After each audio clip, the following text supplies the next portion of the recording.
Agendas for study sessions, including concept reviews, can be found by visiting Broomfield's website at broomfield.org. Our agenda this evening includes one study session item. Seeing there are no concept reviews on the agenda this evening, there'll be no public comment. You can watch the study session live on Channel 8 and through video streaming on Broomfield's website at broomfield.org/council meetings.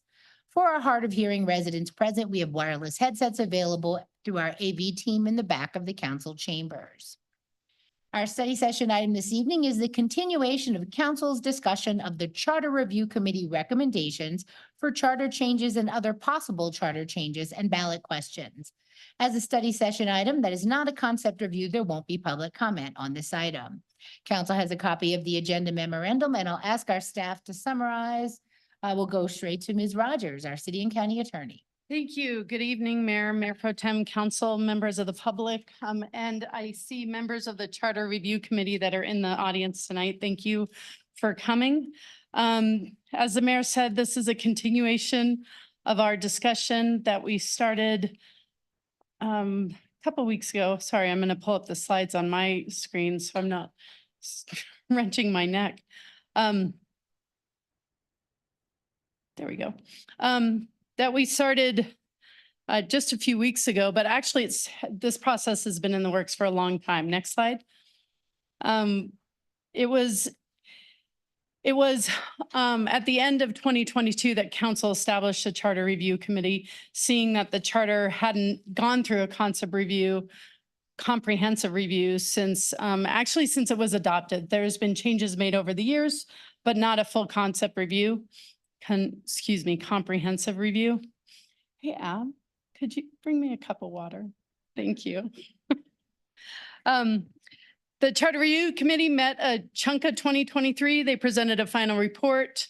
Council has been discussing potential charter changes, not only those ones that were presented by the Charter Review Committee, but others that we've heard suggestions from residents or suggestions from council members themselves. And then the next steps from tonight would be council would present some ballot questions via ordinance. Thank you. And if approved by ordinance, those ballot questions would go on the November 2024, or as we'll talk about tonight, future years ballots. Next slide. I want to go through to remind council and inform the public the process to amend Broomfield's charter. So nothing is voted on tonight. I'll probably say that about 7 or 8 times. Council is going to direct staff on what ballot questions they'd like to prepare for formal consideration. There's first reading of an ordinance at a public meeting, second reading of an ordinance, again at a public meeting. And then if approved, that question is put on the ballot. The voters have the ultimate decision on whether this change is approved or denied. If approved, the change goes into effect immediately unless there's a date listed on the ballot question. This process to get on the November 2024 ballot must be done by the August 13th meeting. So as we backtrack, if that second reading's on August 13th, then we're looking at late July for first reading, maybe earlier in July, maybe June if we want to give ourselves a buffer, but we have to be done by August 13th to get on this year's ballot. After the ballot, next slide. After the ballot question is approved, government funds and resources may not be used in either supporting or opposing a ballot question. This goes for really any ballot question, but elected officials and Broomfield employees may use personal time and funds to take positions on certain ballot questions, but can't use Broomfield resources, Broomfield staff time for research, and definitely Broomfield printing or monies to pay for supportive mailers. Residents and interested stakeholders can create issue committees related to a ballot question. Next slide. Once more, nothing is voted on or decided tonight. The positions that you all advocate for tonight does not need to be the position that you eventually will vote on if that ballot question comes to ordinance, and that you as a voter might vote on if the ballot question is put on the ballot for November 2024. So the voters have the ultimate approval. Just can't say that enough. So I want to recap, next slide. the April 16th discussion for those who were there and want to recap, and those who missed it. Roxy, it is good to see you back. So there were many areas that council had consensus on changing the charter, including removing outdated and transitional languages. Just as a reminder, when you are a statutory city, when you first make a home rule charter, there's a lot you need to put in a charter that says, we were a statutory city and now we're becoming home rule. We have a lot of provisions that are just outdated. We don't need them anymore. A language change to recognize that we are a consolidated city and a county by changing the word city to city and a county, and also calling our council council and not city council. Elections governed by Title I. The mayor sets the agenda with the assistance of the manager. Council adopts job description, job duties, assignments. I'm going to skip through this list. And again, these were all proposals that council supported going to the next step. Emergency ordinances go into effect immediately rather than 8 days. Manager will hire an internal auditor. It's in the code, but it's not in the charter. Remove the personal merit commission from the charter. It still remains in code, and make some other changes to the personnel provisions in Chapter 9 of the charter. Requires the manager to collaborate with council on the budget, and an intergovernmental agreement would require a majority vote approval rather than what we have right now, which is 2/3. There's a full list in the staff memo if you want to pull that up. And again, these are just areas where council expressed support for the proposed change. This isn't a vote. Next slide. So the areas that we're going to be going over this evening or tonight is these concepts. And again, I want council's discussion tonight to be focused on the concepts. When we come back for the questions on the ballot, then we can really get into the detail of the wording of the ballot question. And as many of you know, in politics, how you word ballot questions matter, and that can be another 4 or 6 hour discussion. So the areas, the concepts that we're going over tonight are in 3.5 recall procedures, 4.2 changes to ward boundary maps, 4.3 the term of office for the mayor. As a reminder, the recommendation by the CRC is a 4-year term. 4.3 term limits for elected officials, to limit it to 3. We follow state law. This would put it in charter. Tied to term limits, we have a request from Adams County to consider increasing the term limits for the 17th district attorney. When we get to that slide, I'll go into more detail. 4.6, if a vacancy is created when an elected official is absent for 50% or more meetings. How we feel the mayor's vacancies, chief of staff hired by council, adding a 3rd reading of ordinances when they're amended substantially, removing reference to income tax. And the CRC had recommended the removal of Chapter 20 because it has expired by its own language, and then policy statements in support of affordable housing and diversity, equity, and inclusion. All right, next slide. Are there any questions before we start talking about the first topic? Great, thank you, Mayor. You got. Oh, no, I didn't see any either. Oh, I do see one. All right, so are we going to put these in buckets like we did last time, right? We could, because there was less than 10. I was just going to go through each one, but we could. How other people feel about making it more efficient, putting them in buckets, like what do we want to attack this year? What do we want to attack? Oh, the timing of all the questions is going to come after the end. When we have the full list of everything that council was in support of changing in the charter, then we have to have a pretty global discussion about what gets done in 2024. So the buckets were, sorry, my memory was shot. Today. The buckets were if we want to address it or not, or. Yeah, so at the last meeting, we did this, I'm good. Or I want a little bit of talk about it, or I want a lot of talk about it. So if we can do that real quick, let me get my pen out. Recall, major discussion, minor discussion, good to go. Major, okay. Next slide, 2 more slides. Keep, go in order? Okay, bucket and what we delivered this year and anything? Yeah, no, I was just trying to remain consistent with what we approached with the other options too. So I was just trying to remain consistent, but if we want to change it, we can. So what I'll do though is that before we start talking, I'll say, is everybody okay with this one? Before I go through a big explanation of what it is. There might be a few that are on here that the group it's like, yeah, we're good with it. We don't need further discussion. All right, so let's talk about recall. So currently in section 3.5 of the charter, it says that any elected officer of the city may be recalled at any time after 90 days in office. And then it's in the manner provided by Article 21 of the state constitution. And then consistent with the constitution and the charter, the council may provide by ordinance for further recall procedures. Well, there's a lot of specifics in Article 21. And so the proposed change is that the governing law would be charter first, that recall is governed by charter, then the code, then Title I. And I'll explain to you some of the differences between Article 1 and Title I. Title I is the recall procedures that govern county officials and state officials. Title I is also the title that we're asking that the city follow for elections, since we are a coordinated election body. So that's the reason we're relying on Title I.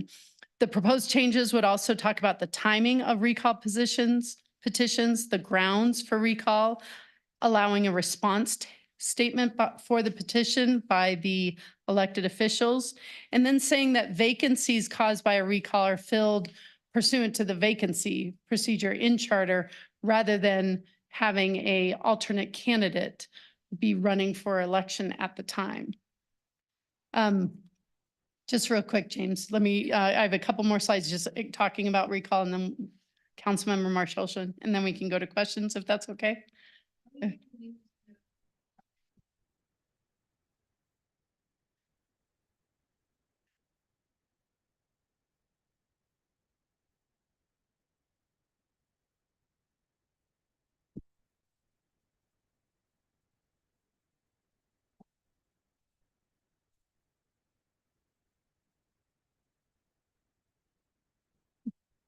Thank you, Mayor.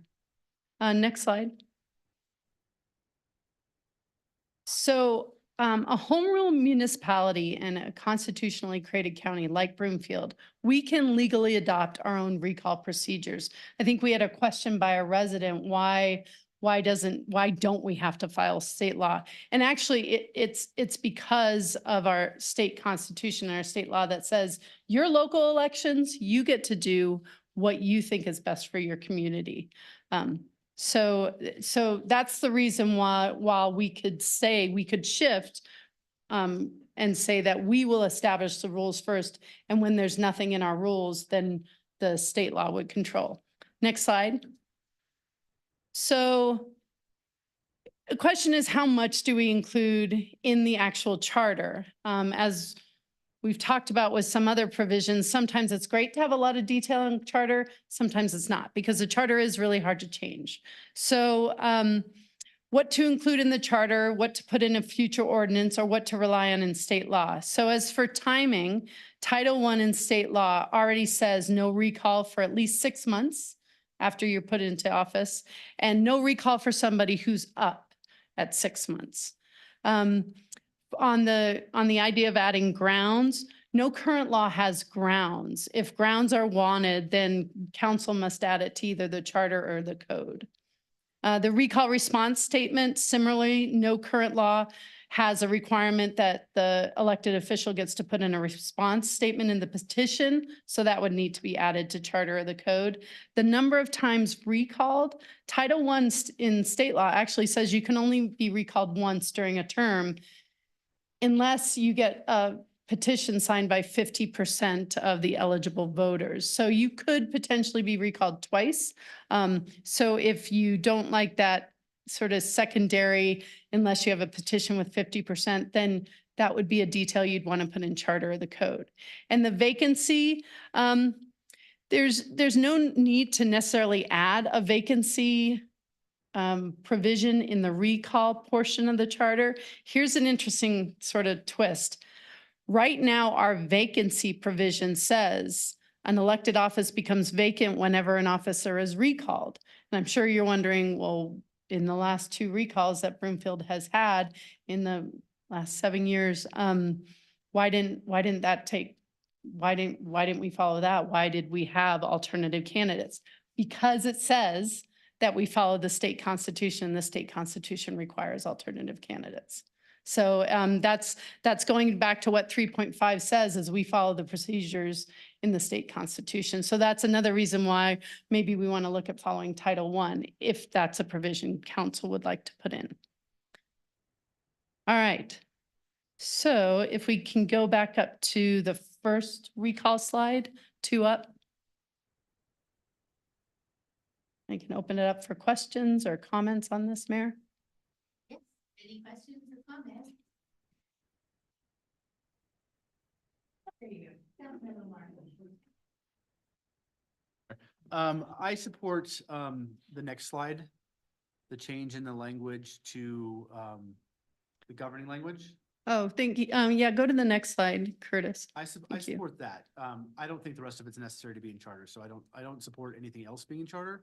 I do support the charter, that charter language. And anything else council wants to change in the future, we can do by ordinance. So, and I apologize, I didn't highlight this possible language. So the language in this slide says that any elected official of the city and county may be recalled pursuant to the procedures set forth in this charter. Then as council may prescribe by ordinance when not in conflict with the charter, then as set forth in Article 12 of Title I, when not in conflict with the other I 2. support that. So I don't thank you. support anything else in the charter. Thanks, Mayor.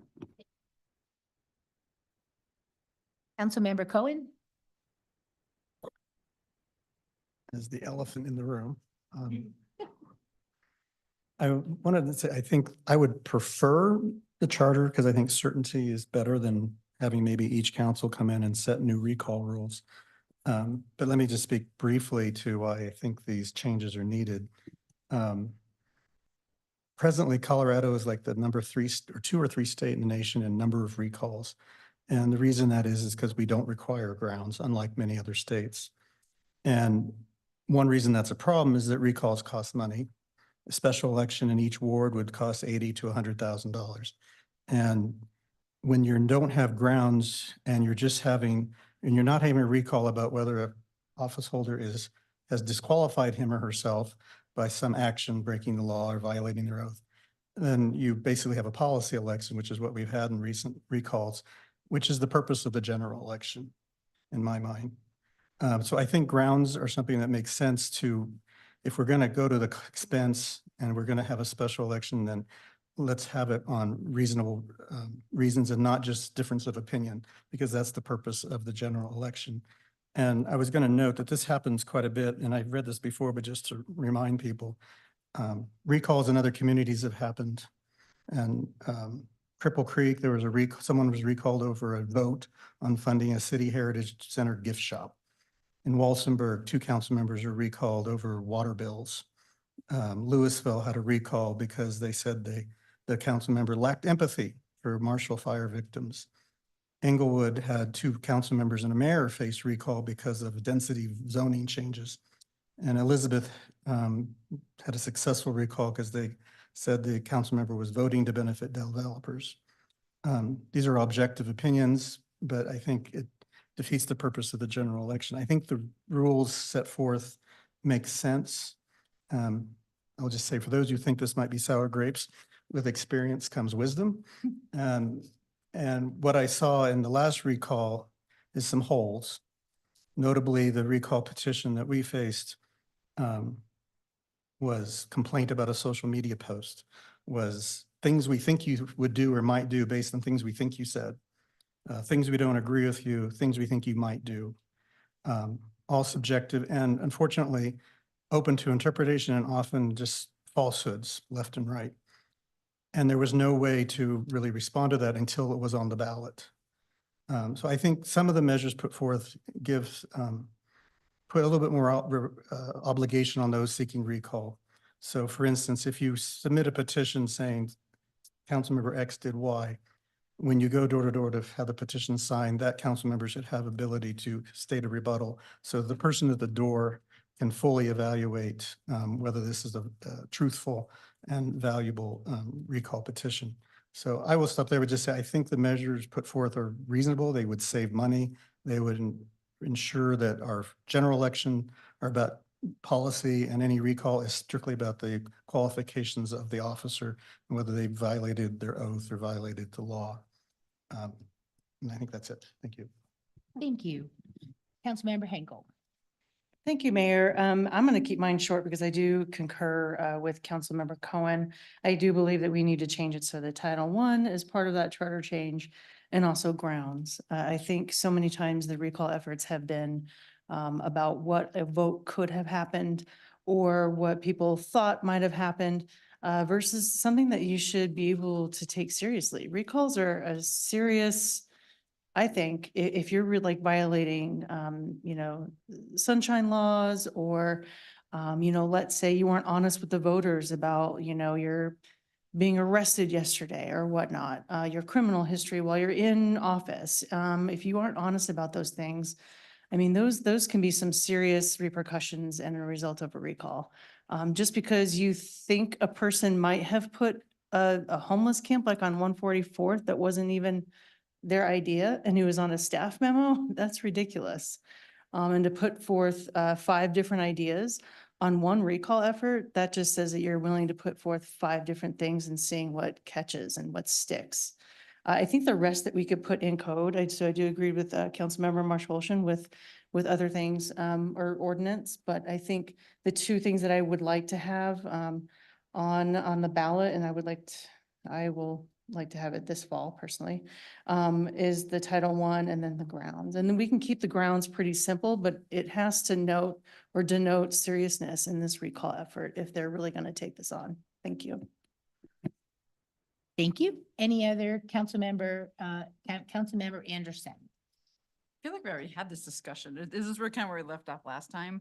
So I won't reiterate all of it, but I have a slightly different opinion based on going back a few years ago. And I do think that when your representatives are making a decision that doesn't agree with them, kind of people in the community, I'm not thinking about this past one necessarily, but like further back, that you should have this opportunity to not have to have very specific grounds, but just like if something's happening in your community that's putting a lot of people in unrest and sleepless nights, that is enough. So I don't necessarily want to add grounds.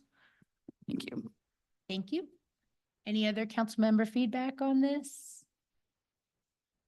Do you need some kind of like consensus on? Is there anybody adverse to this moving to the yes, move it forward bucket? Councilmember Ward? Thank you, Mayor. I would be perfectly fine with what Councilmember Marshall said. This is possible language just to kind of move forward, and then we can go back and forth and see if anything actually materializes later down the road.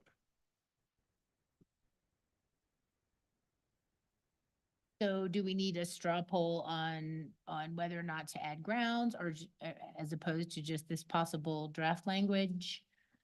Letting it be more flexible with It would be helpful, or else we're probably going to need either you're going to have a lot of amendments on first reading of that ordinance, or we'll need a study session to really flesh out that issue. It seems that there's general support for putting the proposed language, moving the proposed language forward. Now it's just, do we add in grounds and the response statement? Councilmember Cohen, was that on? Just grounds?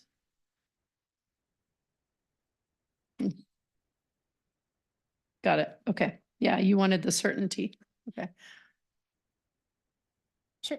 Go ahead, Councilmember Henkel. Press the buttons, please. Thanks. Yeah, I know, I was confused. My hand went here and then it went there. Okay. Yeah, I really do think that if we want to be serious about recall efforts, and this can happen to anyone, I would advise for others to listen to those who've gone through this.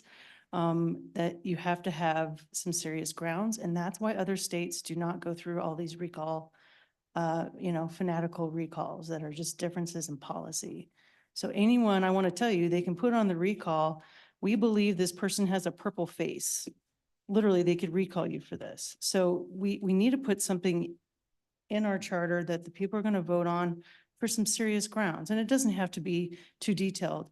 But if we're talking malfeasance or nonfeasance, we can keep it, pretty in general, but at the same time, making sure that people are taking it seriously.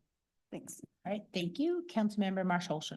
Thank you, Mayor. I support the grounds and the petition language, but in ordinance, not in the charter. I support the language of just from a crass political perspective, I think that the changing the authority language is an easy sell to the voters. I think putting anything else in the charter, the narrative becomes that we're just trying to protect ourselves, and I think that fails. I just don't think that we should put that much detail in the charter. I support the 3.5 potential language there. I think the rest of it should be done by ordinance. All right, thank you. Mayor Pro Tem Schaaf. Thank you, Mayor. So just trying to compare between what is in the charter right now and what this possible language is in here. So both of them have the mention of procedure and manner that is provided in Article 12 of Title I of the Colorado Revised Statutes. Is that correct? Both of them signal to that? The proposed language does, yes. And what's in our current charter as well? Oh, no, our current charter refers to Article 21 of the Constitution, Oh, I which see that. has different requirements. Yes, I see that. Okay, Yeah. so that would be a difference is in terms of whether the revised statutes or the Colorado Constitution. So Right. I see that difference. And in our current code or current charter, it talks about the 90 days, whereas that would be different with the proposed language. That would be 6 months. Yes. Okay. yes. And then the successor is in what's in our current code or what's in our current charter, and then what is in the possible language. There would be no successor because that would go away with that Article 12 of Title I. Right. It's only the Constitution that says a replacement candidate. Neither Title 31 governing municipal elections or Title I governing state county has that replacement candidate. I mean, it sounds like to me that the possible language is a good cleanup, that there's a lot of good things that come with that cleanup. Whereas I think that with the current 3.5 section, that there's some error, kind of maybe some shortcomings. So I do prefer the possible language that we have, such as what Councilmember Marshall said. So that would be my direction. Thanks. All right, thank you. Anyone else? You have enough feedback? I think so. Okay, thank you, Ms. On that Rogers. one. Okay. Thank you. All right. Check. All right, next one that we're going to talk about is the ward boundary map. We actually did spend time talking about this. I'm sorry, Curtis, thank you. We spent a little time talking about this at the last study session. This is a recommendation by the Charter Review Committee. So currently it has that the city is divided into 5 wards, of course, whose boundaries shall be, and again, the same as presently established as sort of that language from the transition in 1974. So changes in boundaries of wards are made by ordinance adopted by the city council, which changes shall be made at least 180 days prior to any municipal elections. Wards shall be contiguous and compact and shall have approximately the same number of voters. No change in a boundary ward shall operate to exclude a council member from office. So the charter committee, and there are members here who, if Mayor would like, could speak to this, but they wanted more specificity in the charter. They also wanted council to not politicize this process, to be able to say, city manager, prepare us a map and we will approve. And if we don't like it, we'll decline and you prepare us a new map. We're not going to make changes to the maps from the dais. We're not going to, blue line it during a meeting. We're just going to say yes or no, and you have to come back with a map that still meets a lot of the requirements. So next slide. The CRC proposal would be that you had to do a boundary map revision, either after the census, so every 10 years, or when there is a significant disparity in population between two or more wards. And significant disparity is actually a standard that a lot of local governments have been utilizing for some time, and that's a 5% disparity. And that disparity is what has triggered past changes to our ward boundary map. The manager would propose a plan, manager or her designee would propose a plan that they must, again, be contiguous and compact wards, just like it is right now, with the approximately the same population. That was a change. Right now, the charter actually says number of voters. And I remember the Charter Review Committee, we discussed this at some length. What is the appropriate metric there? And talked a lot about who you're representing and who it's not the people who just show up to vote. It's the people who live in your ward, so the population. There cannot be more than a 5% deviation, and I recall that we had a discussion on that 5% threshold, so we might revisit that tonight. Council again adopts or rejects the plan. They can make de minimis changes. And those are, again, how do we define what de minimis is? It's sort of like substantial when we're talking about amendments. You know it when you see it. But it would be just very minor changes. We've had major changes to maps in the past. It wouldn't be major changes. So if rejected, manager has to come back. They may be approved by resolution, and then changes still must be approved before any election, 180 days before the election. So the clerk has enough time, the candidates have enough time, the voters have enough time.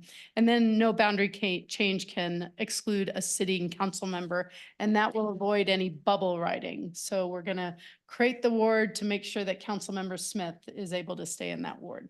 Don't need to do that. So those are the, next slide.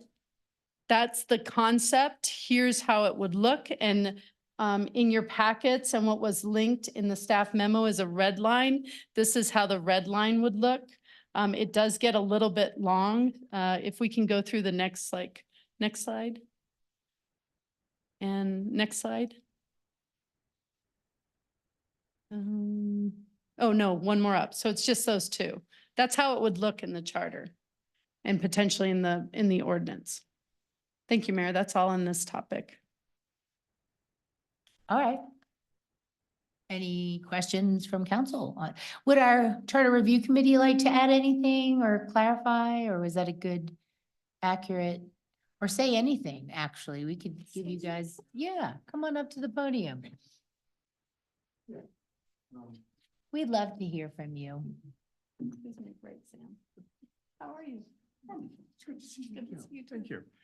Thank you, Mayor and Council. We did spend a lot of time over this, and like a lot of the things in the council, we didn't agree on everything, but one of the things we were trying to do, and this happened a little bit in the 2010 census when there's redistricting and a little bit in the other, there was never a serious problem, but what we're trying to do is take it out of the hands of a political body. And the city manager also manages the GIS department, and there's a lot of information there. And what we're trying to do is, there was one that was called the Walt Spader rule, because they made sure that he stayed in Ward 4 when it did the redistricting, because otherwise a big chunk of it should have, by any logical map, gone a different way. So we want to make sure that nobody gets redistricted out of their district, but want to give GIS and the manager the ability to be able to draw rational boundaries that don't just go and do, like the attorney said, bubbles and do things. So we spent, I wouldn't say an inordinate amount of time on this, but we did spend a lot of time. We took it very seriously to make sure that it could be done reasonable and fairly for all the residents. Thank you, Mr. Taylor. Thank you all. So is there any questions for Mr. Taylor? Or who do we have? Oh, good, we have a line. Councilmember Lim. Attorney Rogers, I think you said you spent some time discussing this. Or that you said it's typical to have the trigger point be the 5% deviation. Mm-hmm. That in our particular case, I'm imagining that 5% trigger point could be reached quickly and frequently? Is that I guess, did the committee discuss that? And was that the result that they anticipated? I'm just picturing, most of a lot of the growth that's going to be in the northeast or in Arista to the west and not in the middle. So those wards are going to be out of sync easily and quickly is what I was imagining. Can you address that? And Mr. Taylor, don't go far because your memory might be better than mine. I remember we did talk about the north and we knew that this would likely mean there would be a ward redistricting probably soon within the next 3 to 4 years. And as Manager Hoffman said last time, it's a significant amount of work. So council could talk about, do we want to change that threshold? Do we want to change it from 5 to something higher so we don't have to redraw our wards that often, knowing that we're probably going to have some population growth here, especially in the next 20 years.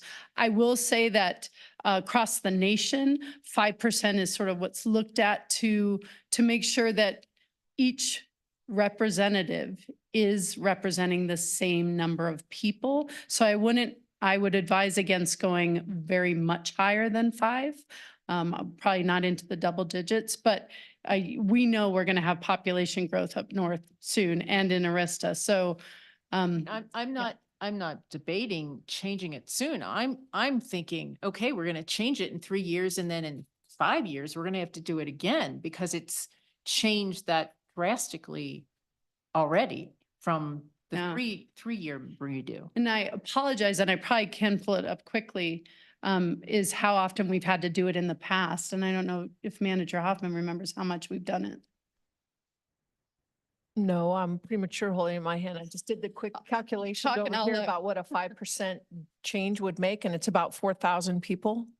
So we know that with our building permits that we anticipate that have been approved that are coming online, certainly within the next 36 months, we'll exceed the 5,000. And then To your point, And then Councilmember Love. can we anticipate 2 years after that 3 years is was my further point. I mean, I'm not worried about the needing to do it in 3 years. I think we all probably realized that was going to happen. But I'm, How soon after that? yeah, how soon Mhm, after mhm, that? mhm. I mean, Well, by then we'll have it down, right? So it'll just be a well, policy and a that process. was my question behind the 5% anyway. That's a good point because we're not built out, right? There's Yeah. still, and it's a lot of multifamily coming in now. So I can see the cautionary tale. I feel like it was 10% before. Am I just thinking that? I'm It pulling was up the last stuff. The last, now. it was I 10%. thought it was 10%. I thought it was. And it hadn't been done on a regular basis. It was kind of like this aha moment, like, I think we need to revisit the districts, right? There's been so much growth. And so we did it. And then we put in action a regular check-in on it. Yep. Is that, am I getting that right? That was like Yeah. That we 7 were gonna years ago. Check on Yeah. it 5 years. In August of 2020, the disparity between the largest and smallest ward was 25.7%. Yeah. And that was when council said, okay, we need to redo the maps. Mhm. And then they were done again, That was it. August of 20. Yeah, it was. was This last is all time. tied to that. Yeah. And before that, it was 2008. Yeah, because Yeah. it wasn't a regular schedule. Yeah. It was. So my guess now is that we're out of balance, just Oh. based on the fastest growing county year before last, and it was a 32% And we're population expected to increase. grow by 5,000 in the next 3 years, 3 to 5 years, Correct. if I remember correctly. And thank you for reminding me about the 10%. Resolution 2019 said if the disparity between the largest and smallest is greater than 10. That's right. Okay, well, My suggestion would be to consider something in between the 5 and the 10% then. I mean, the 5. what's wrong with 10? If it was 10 was fine before. 10 is fine before. 10 was fine before. And it gives us a little more flexibility since we are growing so fast and this is a huge uptake to redo it. It's up to y'all. It's up to the voters, but I think regardless at this point, whether it's, if it's 5, we're definitely redoing it. If it's 10, we're definitely redoing it. fair enough. I'm sorry. Councilmember Anderson. Oh, yeah, this is quite one thing. Okay, so this was the same kind of question, and this came up somebody brought this up last meeting, and we didn't really get into it, but in B, it's the disparity means more than 5%, and then in E, when you redistrict, you can be at 5%. So you're basically, unless you're doing it in the so is that, if we're going to 10%, that'll actually solve that one, but unless you're in anticipation and trying to move the population in the right direction, that 5% makes no sense. Because you could basically be redistricting immediately because you didn't. So I mean, maybe it's fine, but if we go to 10% in B, then it makes a whole lot more sense. Thank you. Thank you. Councilmember Marshall. Thank you, Mayor. Ms. Rogers, if we took the last sentence out of B, the one that says it's just significant disparity means more than 5%, then the disparity mentioned above is controlled by ordinance, right? Which is currently 10%? It's controlled by resolution. It's not in code, but Resolution is yes, good. yeah. Okay. And I just Um, wanted to question you. on your timing.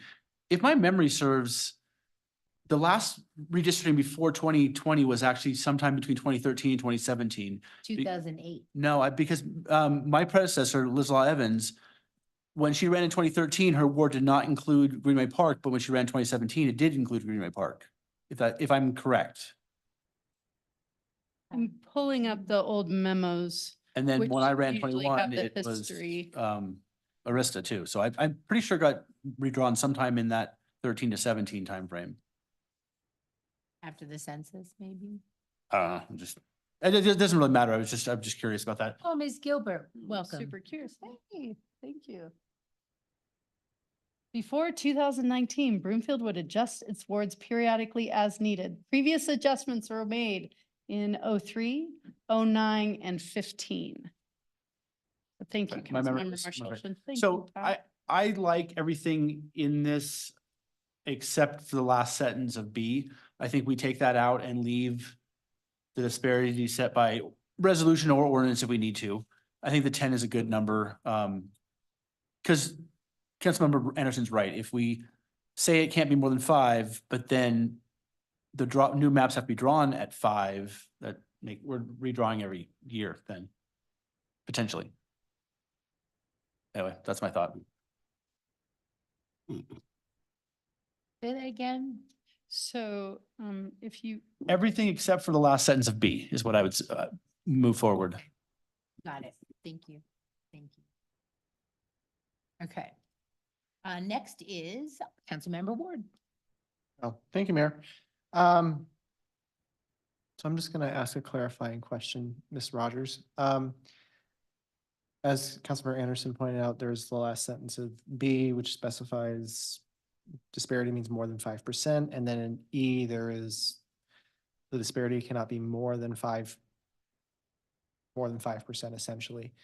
And I think we had some discussion about this with the charter review as to whether we needed both, we could keep one or the other. Can you refresh my memory as to what your professional recommendation was? Because it seems to me off just reading it that if you were to take one out, the other would still control. So if you struck B, and kept what's in E, we would still have to redo the map drawing at 5%. yes. Yes, you are correct. That if we remove the last sentence of B, we would also need to remove E to hit what Councilmember Marshall was talking about, where significant disparity is not defined in the charter. Okay. I would actually prefer to have that set in charter, so that way we're not future councils going to say, well, let's make it this percent, and let's change it to this percent or whatnot. I think if what most communities across the country and state are using is 5%, I think 5% reasonable. I mean, we are the fastest growing county, and I think it is fair that each ward have roughly the same amount of population, so we're each roughly serving the same number of people, and not having one ward being overburdened with more residents than other wards. Thank you. Councilmember Cohen. Quick question. I'm just curious, was there any discussion of just following like congressional and state redistricting, which is every 10 years using the US Census? I'm not sure what we're basing these numbers on. Is it the state estimate or something? Or what numbers are we using? I was trying to find those notes and that we had used a consultant named Jeff Wilson and I'm digging deep, and charter committee members, please correct me if I'm wrong.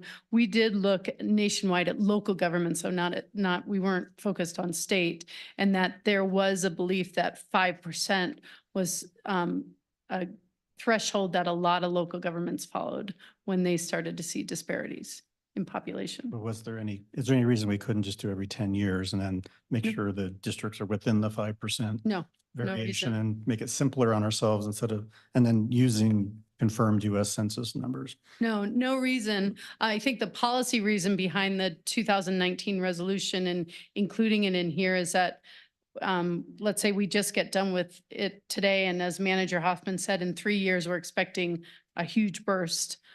We would have a disparity for a long time, but you can make it just every 10 years we do it, and that's when we do it, period.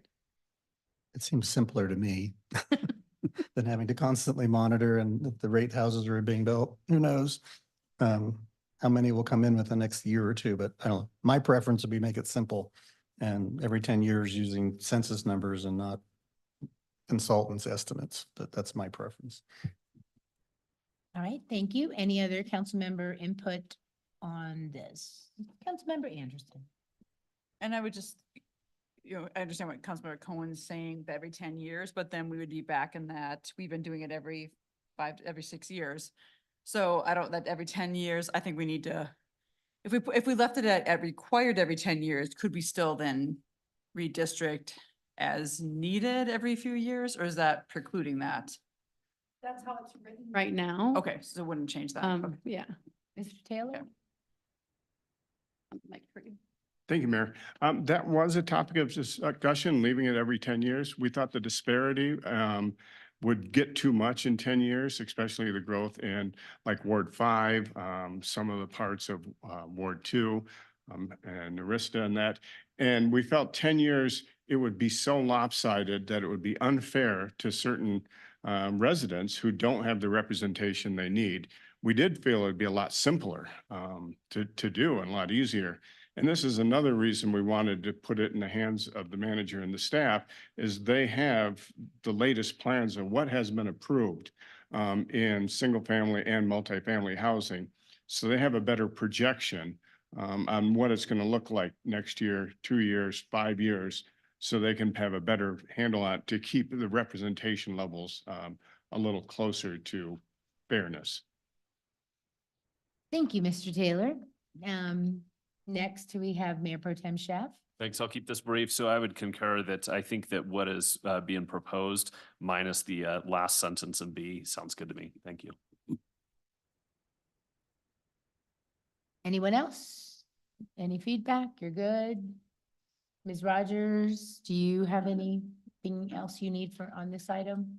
I don't believe so unless there's anybody who's adverse to moving this one forward, we'll put it in the prepare a question. Well, Timing to be decided, but yeah. No, I have one cautionary tale about locking numbers into charters or constitutions. It takes away a lot of flexibility, as we've learned with the Colorado Constitution and the Tabor and Gallagher Amendment, and putting formulas, budgets, percentages, caps. It doesn't allow for future unknown conditions. And I would just caution against putting things in such a rigid format that probably should be at the discretion of the manager or the council.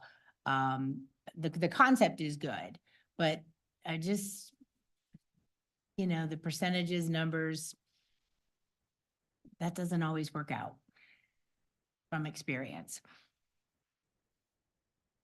All right, thank you. All right, the next one, next slide. Actually, yes, that one. All right, so we have three concepts on this one. So getting through maybe quickly. The first one to talk about, easy for me to start the discussion, maybe a longer discussion, is terms of office, changing the mayor from a 2-year term of office to a 4-year term of office.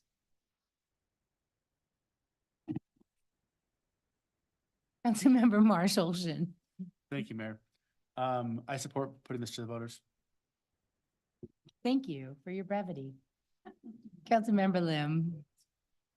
I support putting this to the voters. Thank you. Councilmember Ward. Thank you, Mayor. The only question or concern I have is with a partial, either a partial or full term. And I have a little bit of an issue with that, because if there is someone that, let's say, has to fill a vacancy 1 year into a council member's term, for example, or even a year and a half in, they're really only getting 2.5 terms and not the full 3 terms that someone who wins an election 3 times gets, and they're precluded from going for that 3rd full election to actually serve the voters. That's my only kind of concern with the partial. Hoping to talk about the mayor's term limit here. Oh, sorry. We'll talk about term limits, and I will make sure to address that question when I get to that one part, if that's okay. Just put How my do you feet feel over- about the put my mayor's feet term over limit, my though? skis. Mayor's term, perfectly fine with me. All right, thank you. Councilmember Nguyen. Thank you, Mayor. I support this. All right.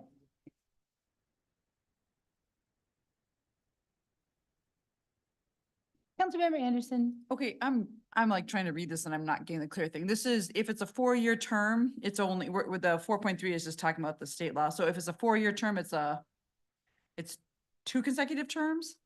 Can you clarify? It would be 3, because I'm like, okay. Oh, so, and it's interesting because our mayor currently has 3 terms. It's because she is a 2-term mayor.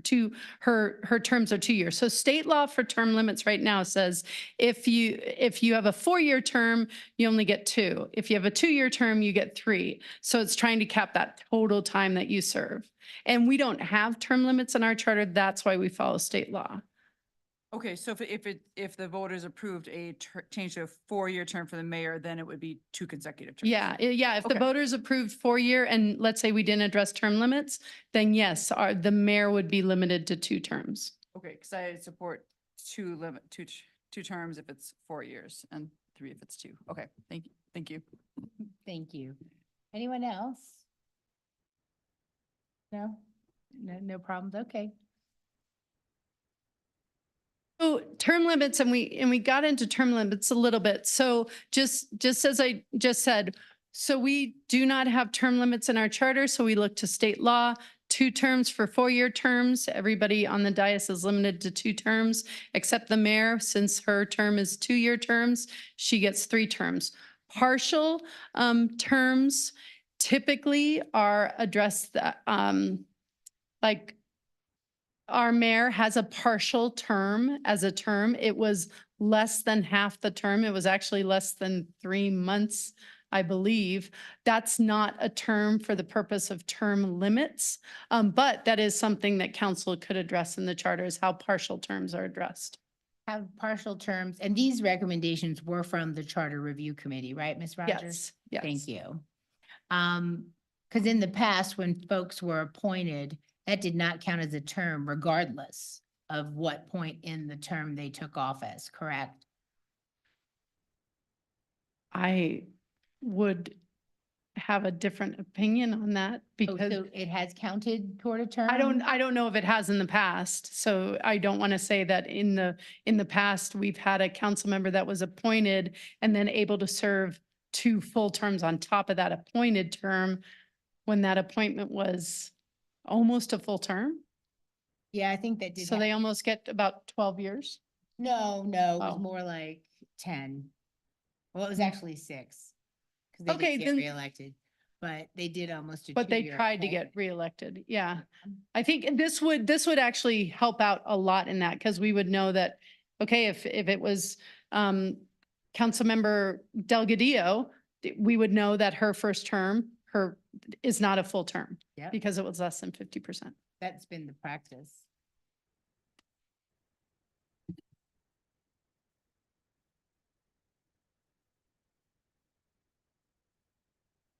Oh, yes, Councilmember Henkel. I just Any kind of zoned off. Councilmember Henkel, I sorry. think we're all zoning off at this point. Thank you. I do like the idea of having, 3 consecutive terms. Mainly, it was, from the Charter Review Committee as a suggestion. And then also, it just really is, it coincides with what we see, from other counties as well. So we actually see a lot of other county commissioners serving, 3 consecutive terms. And just having that institutional knowledge really helps things to plan forward. You can't do things within 8 years generally, but I just like it to be consistent with others. Thank you. Thank you. Next is Councilmember Marshall. Thank you, Mayor. As we are simply asking whether or not this should be put before the voters, I support putting this before the voters. Awesome. Thank you very much. Mayor, I'm sorry. I just want everybody to be operating on full information. This was not a recommendation of the Charter Review Committee. Wasn't it? It was? I Yeah, apologize. it was. Disregard. Would any of you guys like to clarify from the committee? Yes, thank you, Mr. Giuliano.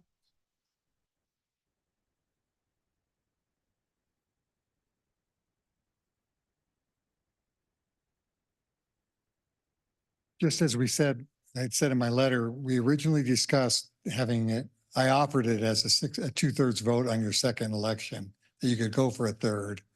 But the committee decided why not just have the third as an option by itself for the reasons of longer tenure and institutional knowledge. All right. Thank you very much for the clarification. Next, we have Councilmember Lim. I think we probably should make decisions on, I appreciate what Councilmember Marshall is saying about, let's just put it to the voters, but I mean, these ballot measures do cost a certain amount of money to put on the ballot, and they're time intensive. So this is one that I don't agree with. I don't think that a council member needs 3 terms. I think that 8 years or 4 years going into the second term is enough to get up to speed. And I would really prefer it to stay to 2 terms and then have an open election and the possibility of fresh ideas after the 2 terms. Thank you. Thank you very much. Councilmember Cohen. Just to clarify, if this is on the general ballot, there's no extra cost, no matter how many, maybe extra paper, right? I mean, we're not adding Not a special like election. number Are you 4 versus 8 versus 12 ballot issues, considering how many state measures there might be. Ms. Hoffman. It costs more because it's more paper. Okay. I think the big question is ballot fatigue. Yeah. We have a lot of questions on this ballot. We don't know how many there will actually be at the end of this discussion, so, right. I will just say in my 2 seconds, I think I would eliminate term limits if I had the choice. I don't think they've accomplished anything that people think they wanted them to be. I think there's value in experience, and if the voters want to keep you, keep voting for you. But I know I'm outnumbered on that one. We're gonna let Mr. Patterson have the word. Thank you, Mayor. I had a conversation with this about your immediate past Mayor Pro Tem. And he raised the same point really that Gene did, that 8 years is kind of enough. And you do need to have some new blood on council. So although the Charter Review Committee did make that recommendation, personally, I'm inclined to not pursue that, to keep it at 2 terms. All right, thank you very much, Mr. Patterson. Next, Councilmember Cohen, did you have anything left to say? Okay, sorry, Mayor Pro Tem Shah. Thank you, Mayor. So I'd be okay if this one doesn't show up on the ballot. I think that this one goes after, yeah, I don't think that this one needs to go on the ballot. I'll just leave it at that. Thanks. Well, if it matters and it's close, I think we should let the voters decide. Councilmember Anderson. Okay, I apologize earlier. So I thought we were going by the state law. I wasn't reading this. Or priority if we're. Also, I think sometimes you do. Thank you. I didn't mean to jump in. Councilmember Delgadillo, I didn't think there were. Oh, first, Councilmember Hinkle, sorry. Thanks. I didn't realize I'm going a second time on this one. I think also too, what we need to realize is if we put it on the ballot, we don't, the timing issue of when you put it on the ballot is still up for grabs. So I don't want to negate, the idea that our charter review committee, because at the end of the day today, we're going to have to look back and figure out what recommendations we're taking from them. And if we aren't taking their recommendations, what was their work for? So I do think that we propose to have this charter review committee and that we should listen to them. And then we can also determine if or when, or not if, but when you could put it on the ballot. For me, it's a staff lift. So for this year, I would not support certain things because it's going to be a huge staff lift. To have 3 consecutive terms to be put on the ballot, that's not a huge staff lift. If we're talking about changing wards, or things like that, that's a huge staff lift. So for me, as I'm moving forward, making these decisions on what we should put to the voters, I would err on the side of, listening to our charter review committee, and then figuring out what kind of staff lift it is. Thanks. Thank you. Now, Councilmember Delgadillo. Great, thank you, Mayor. I am okay to kick this one down the road, but I am generally supportive of this. So I do actually support term limits. I think those are important. I try not to talk too much about this from the dais, but I lived in Chicago before this, and Chicago machine politics are a real thing, a real problem. Illinois, it's a big issue too, right? So I do believe that there fundamentally needs to be some forced turnover of people who are in power. I think that is extremely important. I don't think 12 years gets us to that entrenched problematic machine. I think that is an appropriate amount of time for someone. I still do support term limits, and I am okay to kick this down the road. Thank you. All right, thank you very much. Councilmember Wynn. Thank you, Mayor. My opinion is that I think the voters should decide on this particular language. Thank you. Thank you very much. Ms. Rogers, is that adequate? Yes. All right, well, thank you.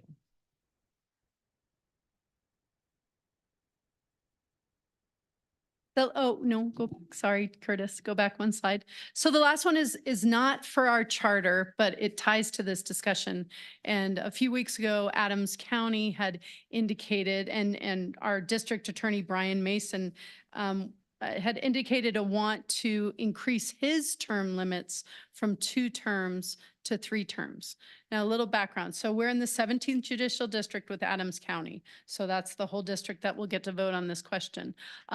DA's term limits are set by state law, but the law says the people in your district can increase those term limits. So other counties, other judicial districts have increased the term limits of their district attorney. I think some of the reasons that we already heard about term limits or the reason to expand it are part of it, institutional knowledge. 8 years might not be enough for a DA to have an impact, challenges with recruiting candidates, stuff like that. I'm sure if we move forward on this question, we can have a more robust discussion when the ordinance or when the resolution comes forward for council's approval. Now, this one's a little wonky. So both Adams County and Broomfield County would have to put a question on their ballots on this point. Now I said resolution. Charter changes have to be approved by ordinance. The ballot questions have to be approved by ordinance. This ballot question could be approved by resolution. The ballot question would be the same for Adams County and Broomfield County. I think if there's any other information on that, I don't think so. Just a clarification, Ms. Rogers. So Adams County Commissioners, they already have 3 terms? They're 3 4-year terms. Yes, they in do have Adams. 3 years. The commissioners do. The Right. DA is still at 2. Yeah. Okay, I support it. Anyone else?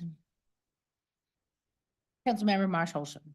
Just out of curiosity, what would happen if the Adams County Commissioners put this on the ballot and we didn't? It wouldn't be a valid question.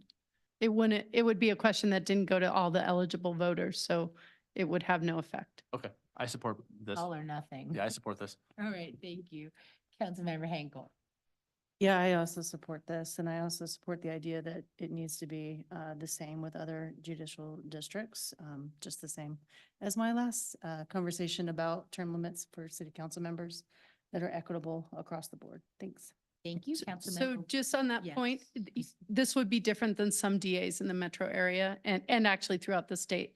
There's different districts that have, and I'll come back with that info when we do the actual question, but I can have that to show you how many DAs are on 3 terms, how many are on 2. Right, thank you, Councilmember Ward. Thank you, Mayor. I support it. I do have one question. Do a majority of both counties individually have to approve it? Or if, let's say, Broomfield County doesn't approve it, but Adams County does, and Adams County is much larger in population? I will confirm this. So this is in Title I, as we're talking about the election law. Let me double check. I believe each ballot question has to be approved by a majority of the voters. Okay. Because they're the same ballot question, but they're separate for each county. But I will confirm that out. Councilmember Ward. Thank you. Yeah, I support it. I think let the people decide if they want to increase the term or not. All right, thank you. And Mayor Pro Tem Shaft. Thank you, Mayor. So I support this, and I just wanted to circle back with the other conversation about term limits for council members, just because it came up again. So 25 counties have eliminated term limits, 32 counties enforce a two-term limit, and 7 counties allow commissioners to serve up to 3 terms. So just wanted to put that out there. Thanks, Mayor. That's all I have. Yeah. Oh. Anyone else on DA term? All right, moving on. We could stay on this one for just a little bit. This one, timing wise, is a bit different. We are going to have a timing discussion for our charter questions, but for this question, I'd like to have it track the timing that Adams County does. Yeah. Okay, so it might be, I'll get in touch with their county attorney first thing tomorrow, and we'll start making sure that we're both on the same track time-wise. Wonderful. Okay, Sounds like thank you. fun. Thank you. All right, next slide. All right, this goes to vacancies, and this was added language from the Charter Review Committee that an elected official's absence from 50% or more of council meetings in a given year in a 12-month period would automatically be a vacancy. So as soon as that person hit the 50% threshold, it would be as if they moved out of their ward.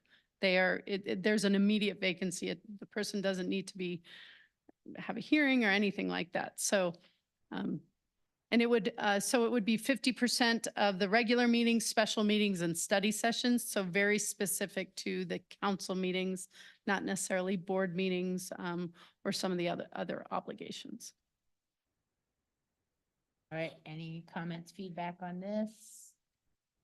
Objections, moving forward, let's go, James. Councilmember Marshall. Thanks, Mayor. I'm going to express the same concern that I expressed at the Charter Review Committee meetings. This doesn't have a process for excused absences, and I think that would be important to add. Yes, Councilmember Henkel. Is there any part of this that we could do by ordinance versus charter? And then the only concern that I have is, people might say, well, they didn't physically attend. Is there a difference between attending physically or attending virtually? What does that look like? I just worry about people abusing this.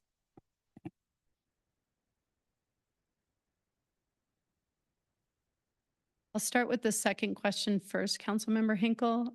Your current council rules does say that virtual attendance is attendance. That's in council rules though. So if you wanted that to be a little more sturdy, add it to code, even more sturdier, add that to charter. On your other question was, sorry, what was the first one? Does this have to go to charter? Like, Oh, there's does this have to go in the charter? Yeah. I believe it does, and we have talked about to go to. It's a little bit of a complicated question. If we make that change that says Title I controls unless our ordinance says, I think you could do it by ordinance. The challenge here is that turning over the will of the electeds, we had talked about, could council expel a member for a conduct violation? Going against the will of the voters is really hard. It's more appropriate to be in charter because pretty much you're saying this person's no longer your elected official, even though you voted for him. I think with the changes we're talking about in charter, we could put it in ordinance. That would be probably the least. I wouldn't suggest it. You can't be in rules. It's got to be in a law. I think it's more appropriate in charter because that's where we're setting all of our qualifications to be an elected official. You have to live in your ward. You have to plan to attend more than 50% of the meetings. Okay, I'll listen to my other council members on this one. Thanks. All right, Mayor Pro Tem Schaaf. Thank you, Mayor. So I would love to hear from our Charter Review Committee on this one, just about why this one was put forward, what issues that you have seen in the past that have come up with regard to this, and just understanding more on why we need to have this in our charter. Mr. Patterson. Thank you, Mayor Pro Tem, Mayor, council members, Seth Patterson. I think the fundamental notion, whether it's excused or not, is that if a council member can't participate in 50% of the meetings, that's a pretty low bar. That they simply can't represent their constituents. I don't know of the history of that. This kind of came in part in discussion about job description, that sort of thing. What are really the expectations? So fundamentally, if you can't be there 50% of the time, no matter the reason, you really can't represent your constituents. Okay. All right. Thanks for that. We appreciate Fair it. enough. Councilmember Ward. Thank you, Mayor. I support the notion overall. I think the only concern I really have is in what time frame is 50%? I know we had kind of discussed, are we doing a rolling 12-month period? Are we doing a calendar year? Are we doing overall for the 4-year term or 2-year term with the mayor currently? I think maybe having that kind of defined might be a little better, but overall, I support that. It's written as a rolling. Okay.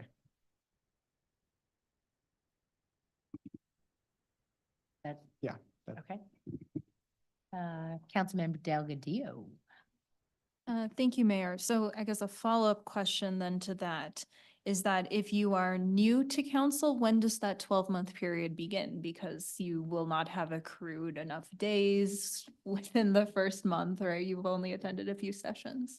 It's a moving target. It's 12 months. It's So 6 months in you're, front of you, 6 months behind you, 12 months behind you. okay, So right now we'd be looking back to, mid 2023. right. So, okay, so taking this to an absurd degree, if it's your first 2 months on council and you happen to be, you had pre-scheduled family vacations or something like that, and there were 4 meetings, you missed 2 of them, your seat would not suddenly become absent because, Yes. vacant. Yes, it would have to be in that 12-month period, which also would give the ability for council to sort of, and staff can too, to say, hey, you're missing a lot and you're getting really close to your 50% threshold. You got to start attending. Okay, great. Thank you very much. Thanks, Mayor. Thank you. Councilmember Henkel. Thank you. The only way I could see that this could be abused, and I'm maybe wondering if we need to change this in the, I don't know, maybe council member behavior or whatnot, is that if you have someone on council and you, as a body, start to determine that you want study sessions where you know someone can't attend because they have other obligations, and you start creating study sessions. That's my only concern on how this could be abused, where a person could feel like, hey, you guys are making study sessions as a body on nights you know I can't attend. I don't know. I don't know how that might work out or pan out, but there's just a lot of discrepancies that could happen with all of these different meetings being added in here.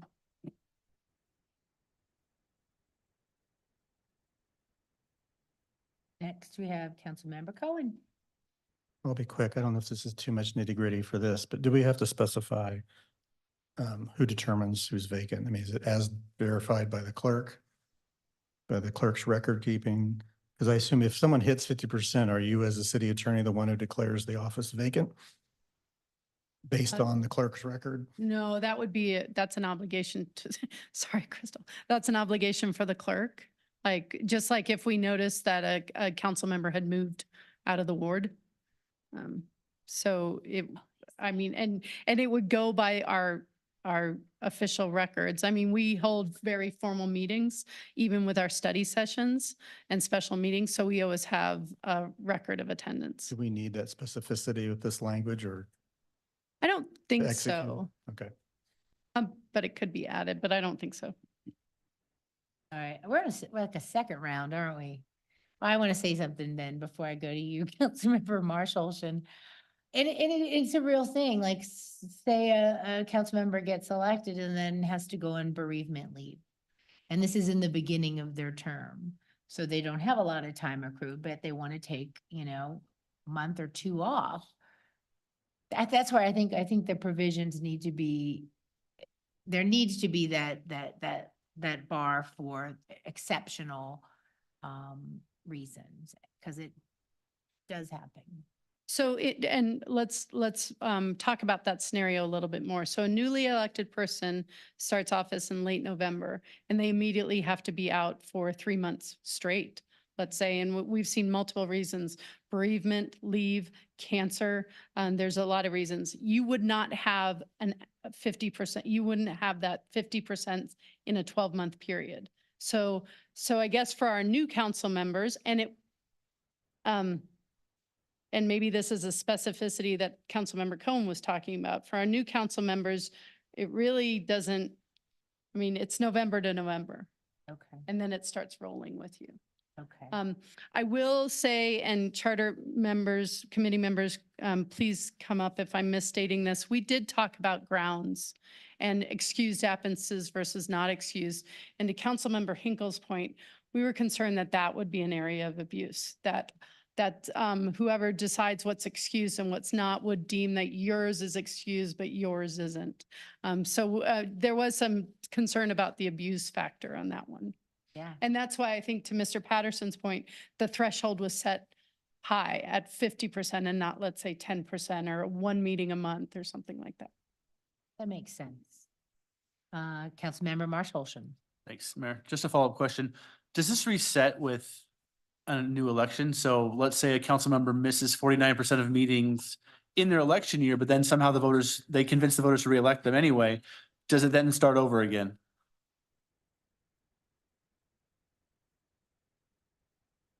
TBD. As I was talking to the mayor, that's the question I thought of too. That I think as it's written right now, that's probably maybe the detail that we should work out, because right now I would interpret it to mean that term. When you start a new term, you start a new term for a lot of reasons. But Mr. Taylor has the answer though. And I thought, and I could be wrong, and I'll let them know, that this is an entire body of work. So if you are at 49% and you get reelected, you That's a better dog. start showing up. Because you may lose your office in a month. Now, I think this is what we talked about, that it wouldn't be by a, reset. It wouldn't be by term. It would be by your body of service. not by term. So you don't get a do-over, for your new election.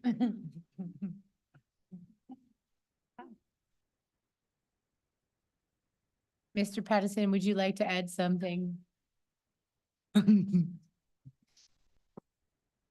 Yes, thank you, Mayor Pro Tem, council members.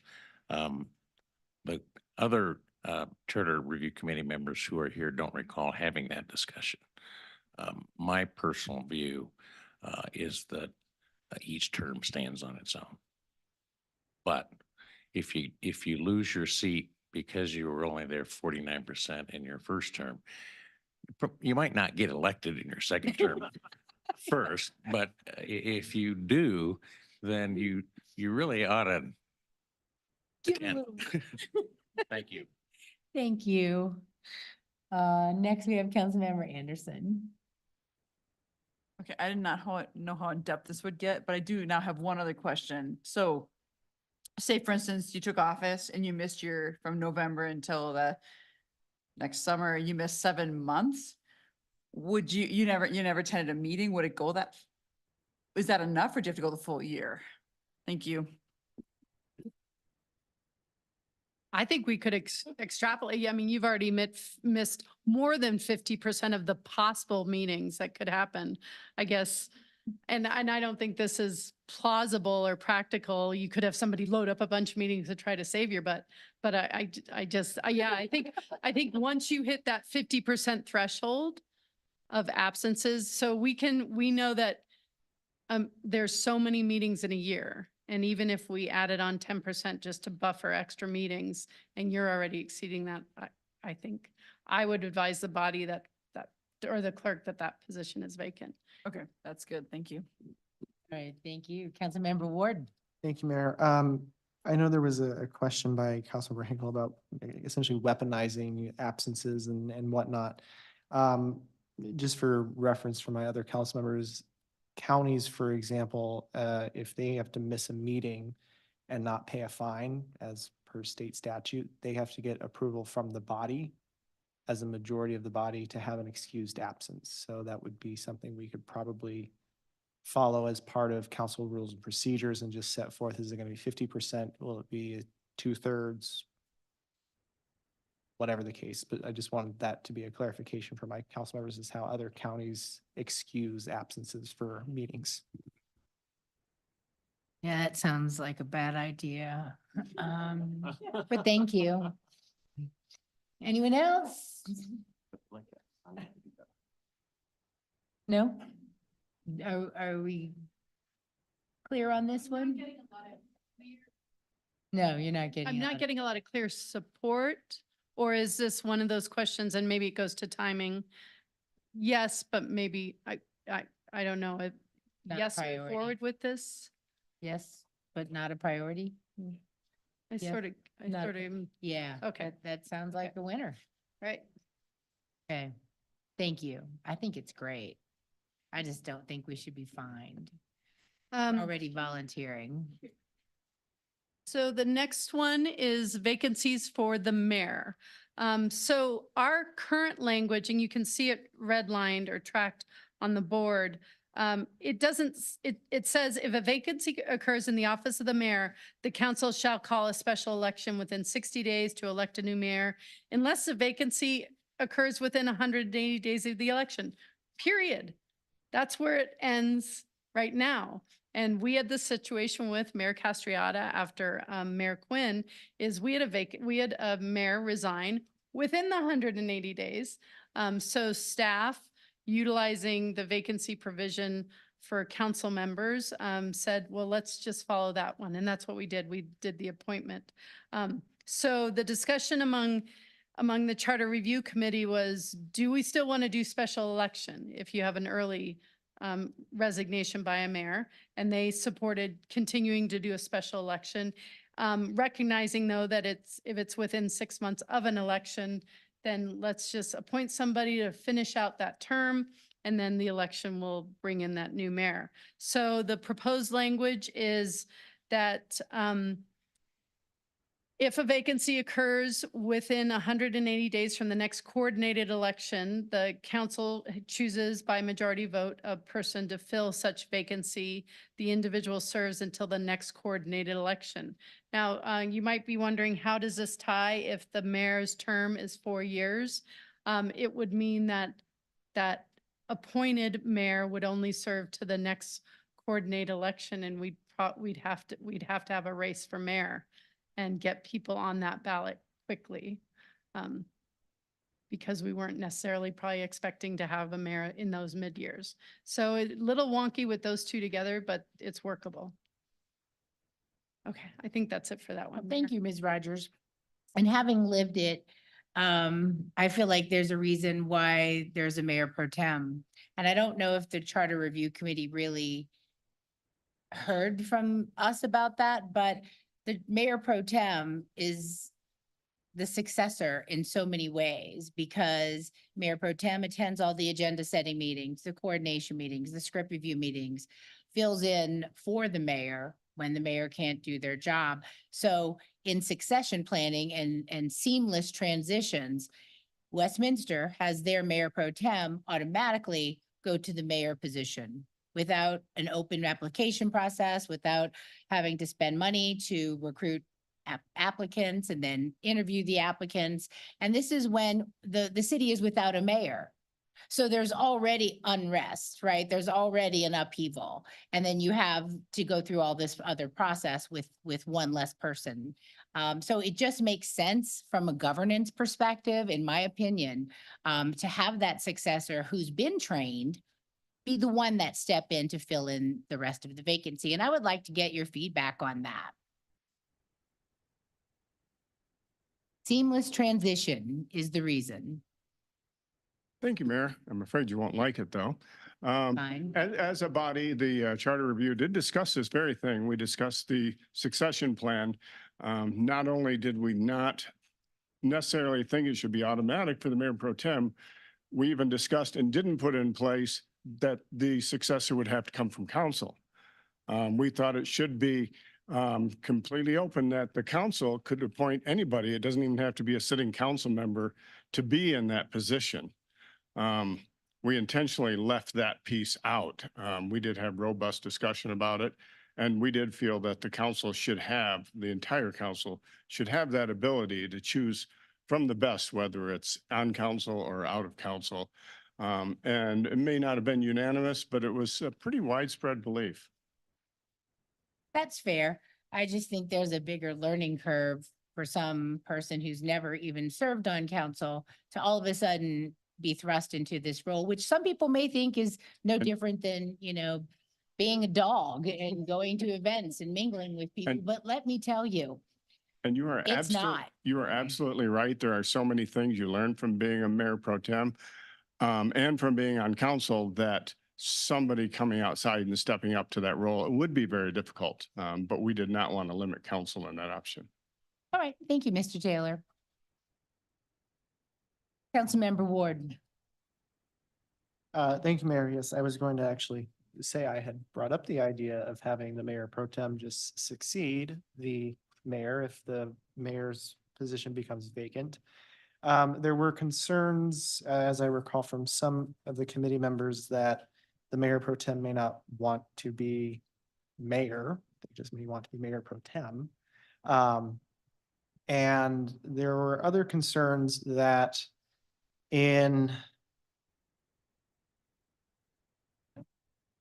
this was kind of related to the special election piece was the mayor is the only at-large position that residents as a whole get to vote on. And there was a concern that if you just let someone from council move up, that they're denying the vote of the people, even though there are many cities that do not elect their mayors in that large fashion, like Lafayette, and I think Boulder previously, up until recently when they amended their charter. I think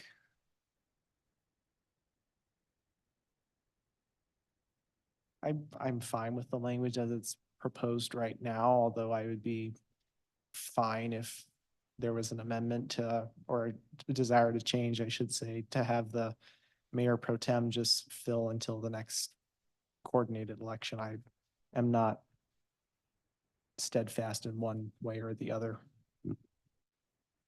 Thank you. Mayor Pro Tem Schaaf.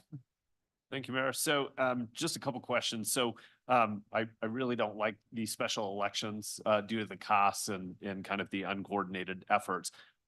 So seeing if there's a way to go around that is with the coordinated election, that will only happen in odd year elections. That doesn't include our even year elections.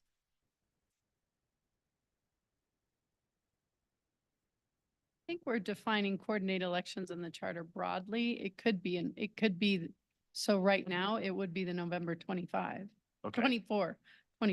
Okay, election. so then that 60 days piece would never apply, or I mean, I guess there could be that couple days opportunity when it would apply, but most likely will be within, Close.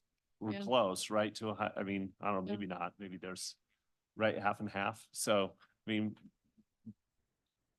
if it was right after, I mean, within 100 days of the last election, but I don't know. I would like to be able to not have a special election if possible.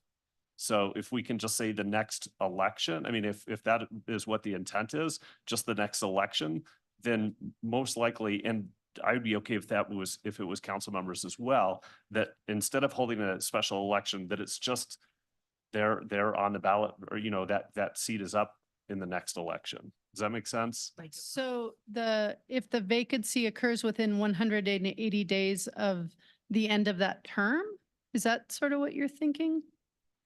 Or, No, I was thinking just if there was a vacancy that occurred, whether for a mayor or council members, that there is no special election piece in there. It's just that they would then, there would be a new election to elect that seat at the next election. yeah, let me pull up. That, So we're spending, I'm looking at how the change to vacancies for council members was proposed to be changed. And that might get to what you're talking about. So the vacancy for council members is within 60 days after a council member vacancy, you get appointed. The individual selected shall serve until the next eligible coordinated election at which election a successor would be elected to serve out any unexpired portion of the term. There's no special election. love it. So, and I'm trying to think of the easiest way to. What it is now, or? how No, is it for now? a mayor, it's a special election. It is now. There's only appointment if it's close to an 6 election months. that it doesn't make sense to hold a special election. That makes sense. And I think the reason for that for the committee was what Mr. Taylor was talking about, is it's the at-large position. And it should, if we have a chance to make it at-large, maybe it should remain, the voters should have a chance to do that at-large vote again if there's a vacancy. I get it. So just before I give up the floor, so with that change for the council members, that would still allow the electorate to elect a new mayor at that next election. It would just remove the piece of the expense and the time with that special election. Yes. So there would Yes. still be an election coming up. It may just not happen as soon as that special election. Yes. Okay. And if we had a 4-year mayor, Mhm. then even if the vacancy occurred quickly or early in the term, it's only to the next available election. And then you have somebody doing the 2 years. So yeah, you wouldn't have, to the mayor's example of somebody who was appointed for almost a full term, you wouldn't see that again. Appointments are only until the voters have their next chance to vote somebody in. All right, thank you. Thank you, Councilmember Marshall Holston. Thank you, Mayor. I need to clarify what Councilmember or Mayor Pro Tem Schaaf is talking about. In 3.2, it says a general coordinated election shall be held on the first Tuesday in November of each odd numbered year. Oh, thank you. So that seems to me to say that if the vacancy occurs within 100 days of a odd numbered year election, then we don't have to have a special election, but any other time it does. So if we had a vacancy this year, if Guyleen decided to step aside or whatever, anytime this year, even if it was within 180 days of the November election, we'd still have to have a special election within 60 days. Let me just check one more thing. Are you looking at the definitions section? No, I was just looking at 3.2 where it says coordinated election shall be held in the odd number of years. Yeah, hold. Yes. If so long as we don't have a disagreement in the definition section, hold for a second. Which is something we could address and fix. A coordinated election,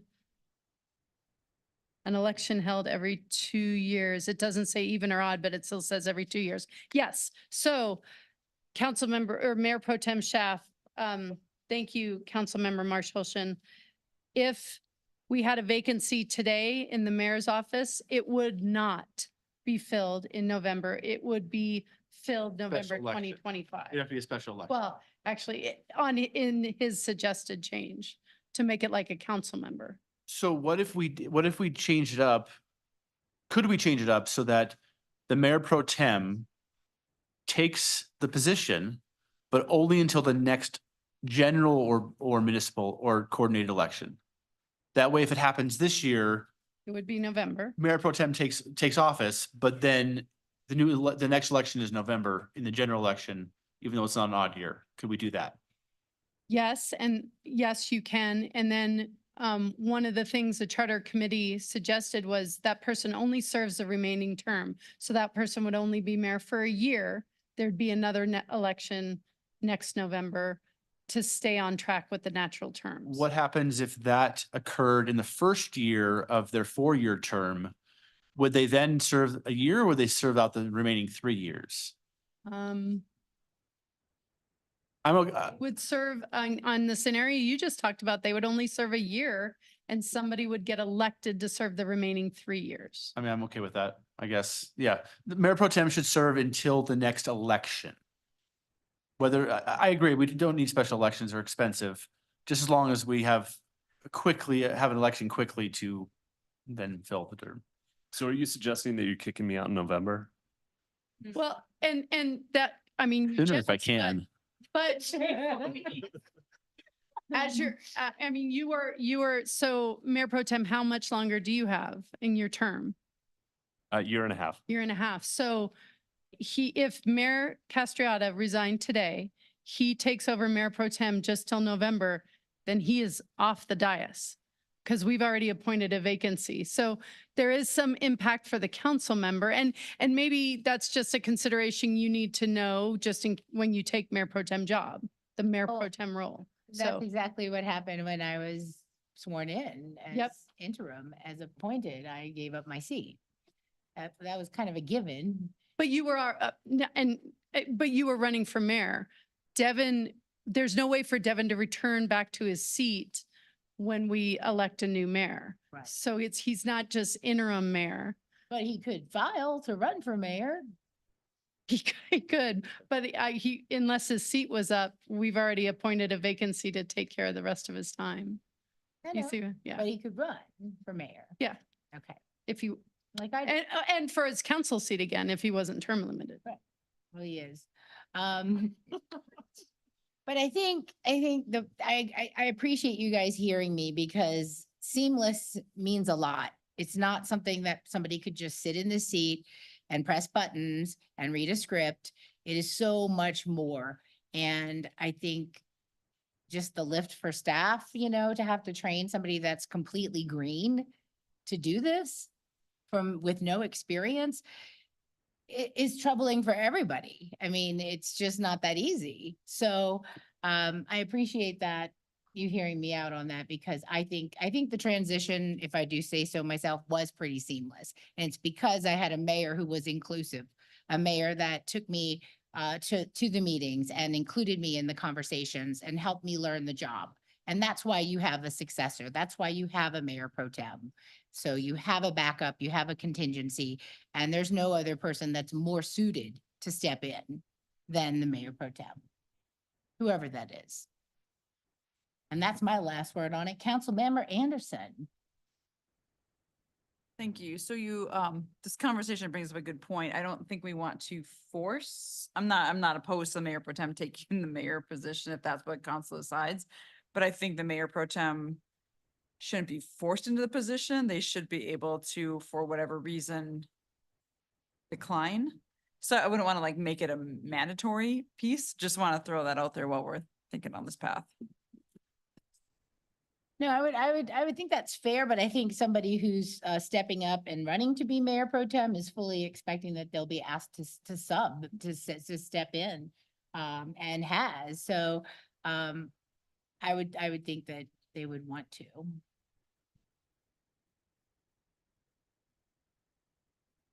So to cut to the chase on this one, it seems that we have an alternate proposal that I want to see if there's support for. If there's a vacancy in the mayor pro tem would serve until the next general or coordinated election. And then there would be a vote, an at-large vote by the citizens for mayor for the remainder of that term. No matter what time the vacancy occurs. Yeah.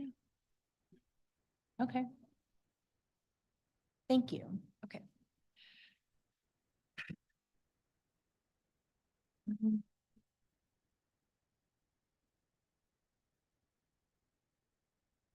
Chief of, next slide. So Chief of Staff. Councilmember Marsh Holsham proposed that council may appoint, adding a provision that would allow council to appoint the position of Chief of Staff. It would be another appointee, serves at your pleasure. It serves as a direct liaison between council and the manager, conducts research and other tasks deemed appropriate. That Chief of Staff may hire their administrative personnel as necessary, subject to budget. And then the council shall establish compensation for the Chief of Staff. All right, thank you. Who wants to go first? Councilmember Marsh Holshan. Thank you, Mayor. It can be called whatever we want. The Chief of Staff just kind of seemed like most of the county commissioners have a Chief of Staff, so it's kind of seemed like the right term, but just the idea of having, there's a lot of times the calendar and things that difficulty in that gets missed just because we're all part-time. So this would be somebody that would work for us to be able to manage our calendars and appointments and meetings and do research if we need them to. And it's May, so we don't have to, and we can do it however we want. Just gives us the authority to do it if we need it. Oh, it's a May appointment. I get what you're saying. Okay. Thank you. Any comments, questions from council on this? Councilmember Cohen? Oh, you both got, wait, there's a tie. Want to flip for it? Didn't know that was possible. I didn't know it could do that either. Quick- Could a dog do that? Quick question, is this, I assume the council could do this at any time if it wanted to. Is this, or does it have to have charter approval? If we wanted to hire a dog catcher, do we need This needs charter approval. You are limited to your city attorney and, your three current This which is- appointees. Yeah. and it has to be specific. It couldn't be, you can hire any position. It just has to be a specific position. We would need to change another part of the charter that gives all other hiring power to the city and county manager. Okay, thank you. All right, thank you. Councilmember Henkel.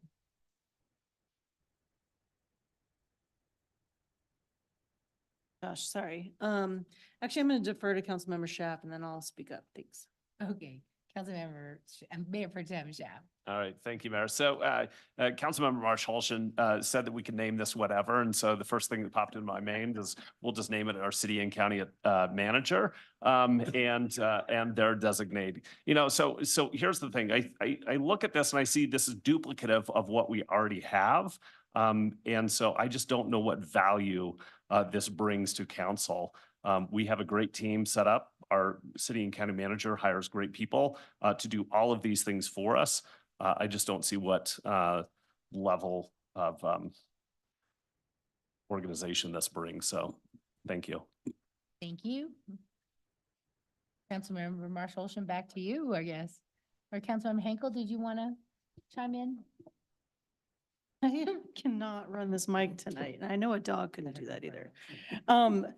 I just have more questions too for just Councilmember Marshall Olson. I appreciate this. I think we feel it as a city and county, you know, working as council members and also as commissioners. And we see others have a little bit more sort of staff support as far as being under the direction of council.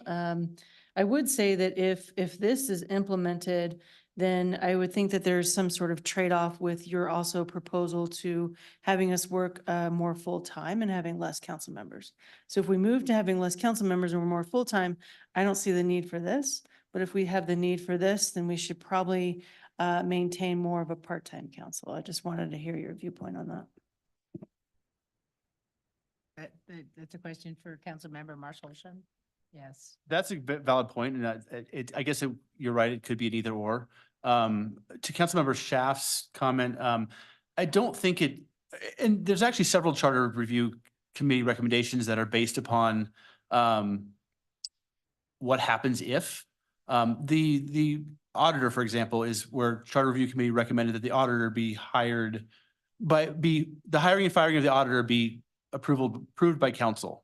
What that is under our current leadership, we have no problems. But what happens in the future if we have a bad city manager that's trying to hide things, having the auditor have protections against firing and us being able to independently order audits gives greater checks and balances over a future poor leadership is what the charter review committee recommended. So this is kind of that too, where it gives us the ability to have somebody that's a direct liaison for us to do research for us that's under our direction, independent of this manager's office.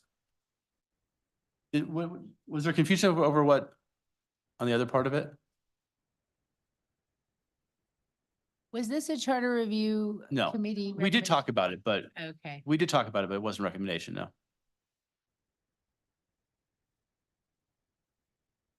Are you done, Councilmember Henkel? I don't know whether. Am I done? Yeah, I would just like to follow up with, I like this idea. I think it's more of a study session than it is put on the ballot type question. And if we want to put it on the ballot, I think this would take more time.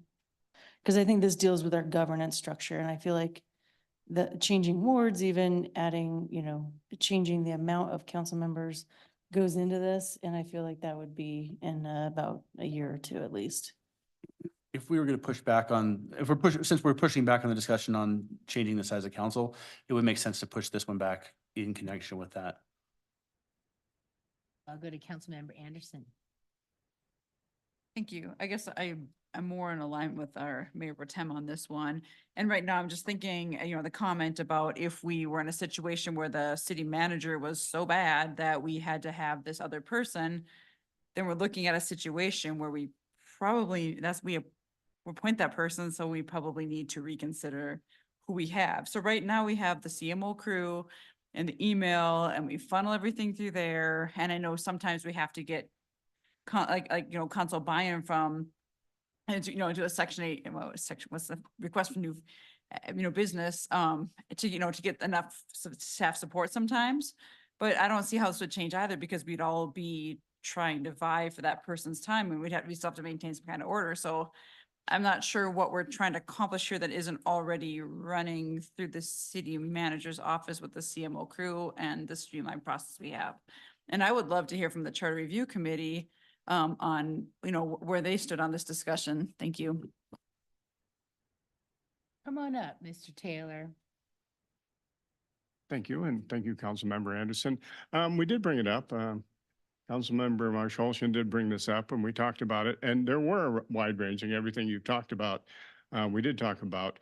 One of the things was, we did think it was redundant. You have a great staff, the city manager provides those resources. Another one was, who would be directing this person? And that was just brought up. Would this person have 11 bosses? Each of you vying for their attention doing your project? Or would it be directly under the mayor? And then suddenly you don't have a weak mayor, you have a stronger mayor who is controlling 1/4 of your employees that report to you. We thought there were just too many pieces. It also tied into the auditor. There were a lot of talk about the auditor should be completely independent from the city manager's office or the attorney's office or the judicial branch, which are your appointments. But we also felt that maybe it should stay where it is because it does have some independency under the city manager's office. And putting that another person under the city council could make it very unwieldy. This council does work well together, but on a fractured council, who's going to direct this person? And you're going to want one person, and is there going to be two, and is there going to be five? Is suddenly everybody going to have a member?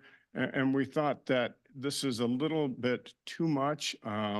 There's a little overkill, that maybe you should work a little bit better. If you need some more resources, maybe it could be some more resources under the city manager's office or even the attorney's office. I had a former council member say that in some of the educational system, their board of regents, their chief of staff is the attorney, who does that job too. So, you know, maybe she needs a raise and another job description. No, just kidding. But we felt there were a lot of problems trying to put yet another employee under council in this manner. Very fair. Thank you so much, Mr. Taylor. We won't even go there, Ms. Rogers. Councilmember Ward. Thank you, Mayor. I don't know if I would support this position. I don't see, given the way we have our governance structure set up, this being a necessary position. I mean, we're supposed to work in coordination with the staff when we want to bring forward ordinances or change ordinances or implement new policy or whatever the case may be. We're supposed to work amongst ourselves to do that. I certainly don't need anyone managing my calendar. It's not unwieldy for me.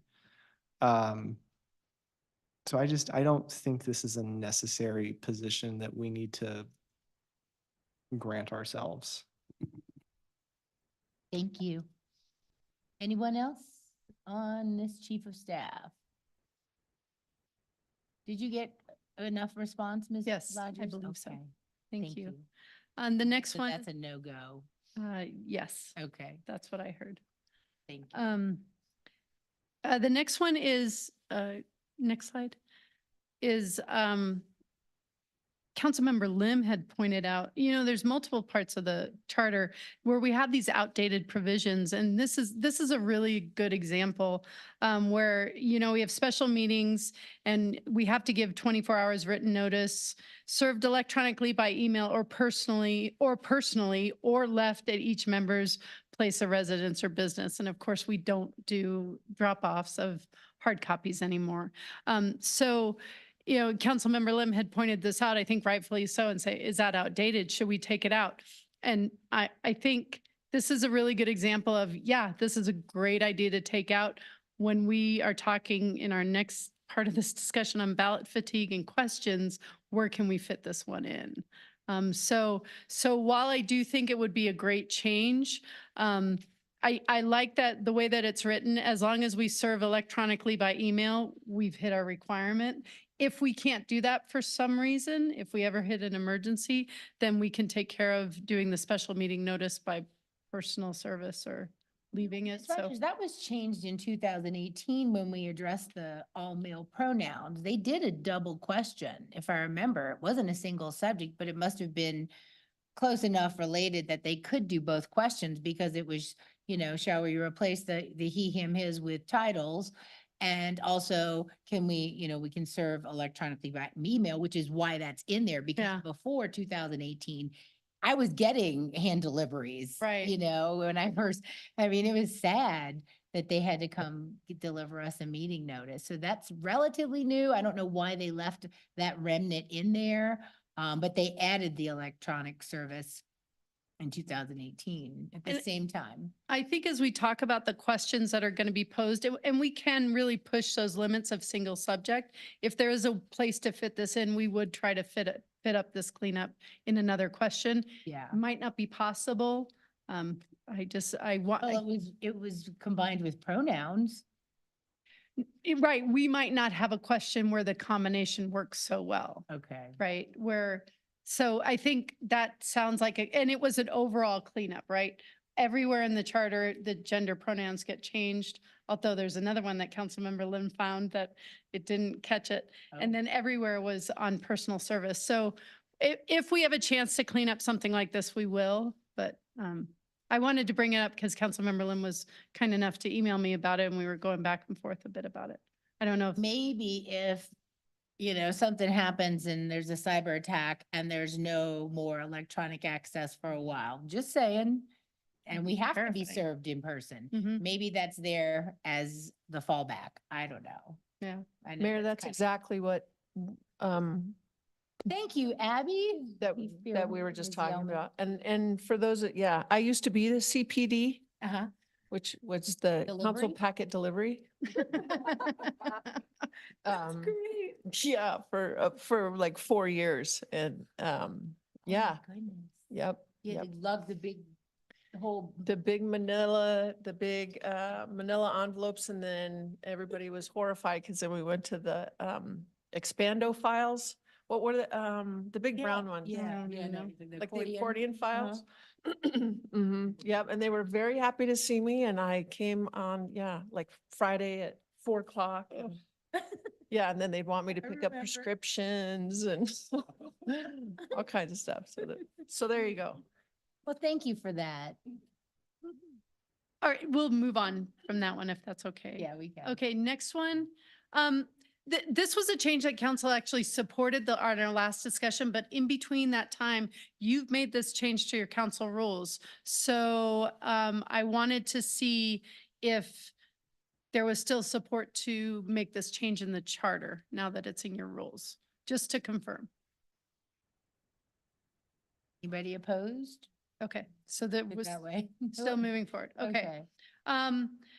Next one, income tax. Oh, sorry, next slide, Curtis. Income tax, we can't ever impose an income tax. This is sort of a cleanup. It doesn't hurt anything that it's there, but we have two provisions that mention income tax. And thanks to Councilmember Lim for finding the second one. So it would be part of a cleanup. If anybody has any opposition to that, I guess at some time in the future, local governments could be given the opportunity. I don't foresee that happening. Okay, next one. And again, Councilmember Lim caught this one. So did all the gender changes but we still have in the interpretation in the definition section that the masculine shall extend to the feminine. We don't really need that anymore because we have gender neutral terms throughout. So if we can work this cleanup in to a ballot question, would council want us to get this cleanup in? Yeah. I mean, I don't know if it's that time sensitive, but that was the reason why they said we didn't need to change the charter for the he, him, his, that it's already, we covered it. I'm like, yeah, no, that's not true. So it's still misgendering. And I think we need to respect the folks that are here. Okay, and the next one, the Charter Review Committee recommended, and again, they wanted to share, it was by a vote of 5-2, deletion of, next slide, Curtis, of Chapter 20, which is the prohibition on hydraulic fracturing. The 100% reason for the deletion is because it's expired by its own words.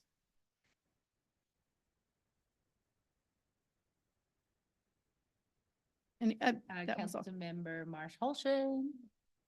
Thank you, Mayor. I don't support removing this from the charter. I would support in the future, maybe reworking it to be in line with current law. But I think the principle of being prohibited or being opposed to hydraulic fracturing is good to leave in there as it currently is, just because it's the will of the voters. And I don't believe that we should take it out. Thank you. Councilmember Anderson. Thank you. And I appreciate that clarification. And this was actually, I was at that meeting and a couple people here were saying, no, don't take it out.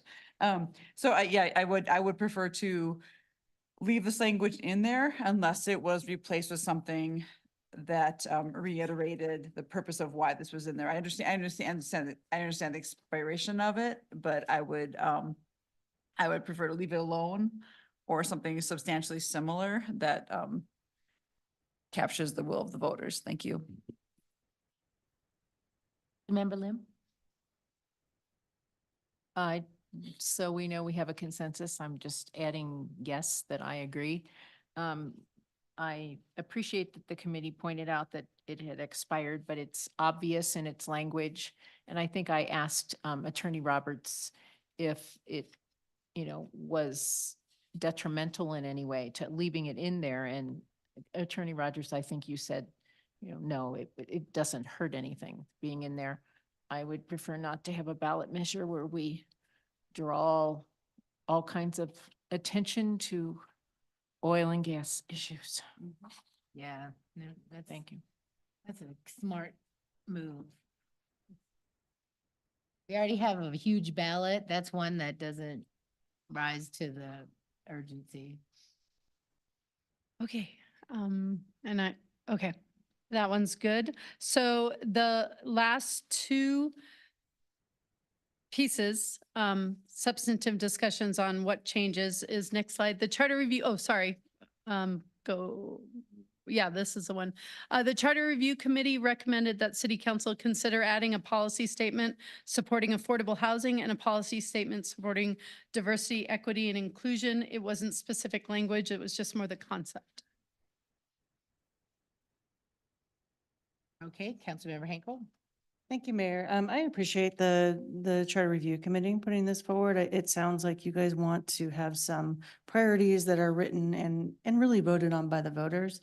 I do feel that if we vote people into office that support affordable housing and diversity, equity, and inclusion, that's a way to implement this. So while I appreciate it, that we want it in the charter, I think it's even better implemented throughout the vote of the people by those who are representing them. Thank you. Thank you. Councilmember Marsh Holshan. Mayor, I generally support these, but one of those things that wouldn't be done anytime soon. It'd have to be drafted and figure out what it would look like. So I think it's something that'd be good for a future discussion. That's it, Mayor.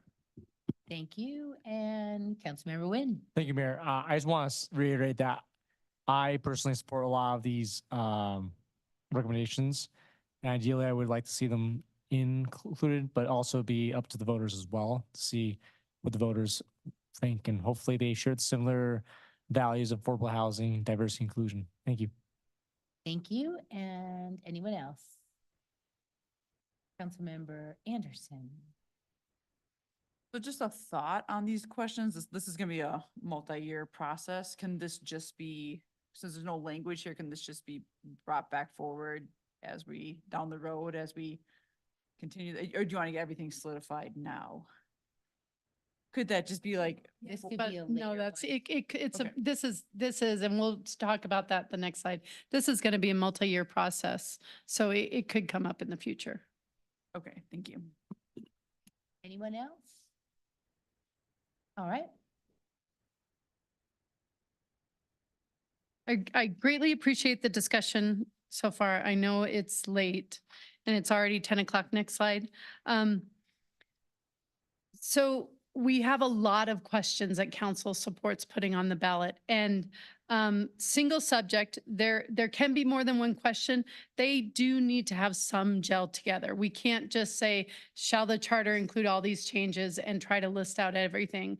Not only do I think it would violate the rule on single subject, I don't think the voters would understand. I think to have the vote of the people, we would need to separate them out. We can group them together, but there's going to be, at one estimate, we're looking at 20 to 30 questions. And that's why I do think this is going to be a multi-year process. You can, as I mentioned, for November 2024, those have to be finalized by mid-August, and you know your calendar. That means we have to move quick. But you can put stuff on a future a future ballot. A full repeal and reenact, it can be done. The whole ordinance would be repealed and we would print and replace it with all the changes that council supports. That actually needs a 2/3 majority of council on the ordinance to pass that. That is an option. Next slide. So, and we can talk about, I don't know if it's possible to delay this discussion for another meeting. I don't know if your meetings have capacity. So if we could try to get through at least what you want on the November ballot tonight, I think that would be helpful. Some of the questions are, what changes are truly cleanup? And maybe like that, like the example about personal service. It'd be nice to clean it up, but we don't need to change it. It's not going to impact operations. What changes, though, should happen now? I will tell you from a staff perspective, a couple of the important ones are the Chapter 9 ones on personnel, especially related to probationary period, temporary employees. Publication in the newspaper for our ordinance is another really important one. IGAs, 2/3 vote, that'd be a nice one, but maybe, nice this year, but doesn't have to happen. So the must should happen now. We do not have an election this year. Maybe we don't want to put, let's say, for example, recall on 25 when we also have positions up. So ballot fatigue, somebody already mentioned that. That's definitely going to be a concern, especially with this November 2024 election. We know Adams County is going to have a bond question. Yeah. And probably our school districts too. Do we know yet? Have we heard? It's going to, and we know there's going to be state questions. We have a DA question now, plus the presidential election. It's going to be a very, very big ballot for November 2024. What changes impact a Broomfield election, such as recall and term limits? What changes don't need to be made immediately? Like the likelihood of the issue coming up is low. And I don't want to put any bad mojo in the air, but mayoral vacancy, council member vacancy. We haven't seen that a lot. Well, maybe council member we have, but so maybe those are ones that can wait. What is or could be covered by code, rules, or procedure, such as the third reading? Maybe that charter change can wait because you have it in your rules right now. And that, at least for this body, is going to carry the day in the next couple of years. So I'm going to share with Curtis, I'm going to share with you a chart. I think this might be the easiest way to go through. We can go through section by section, or if we have a council member that wants to say, I want this one definitely on the November 2024 ballot. I don't know, Mayor, if you have any druthers on this part. Okay. Give me 1 second. Sorry to send you a sheet late in the game, Curtis. Okay, it's in chat.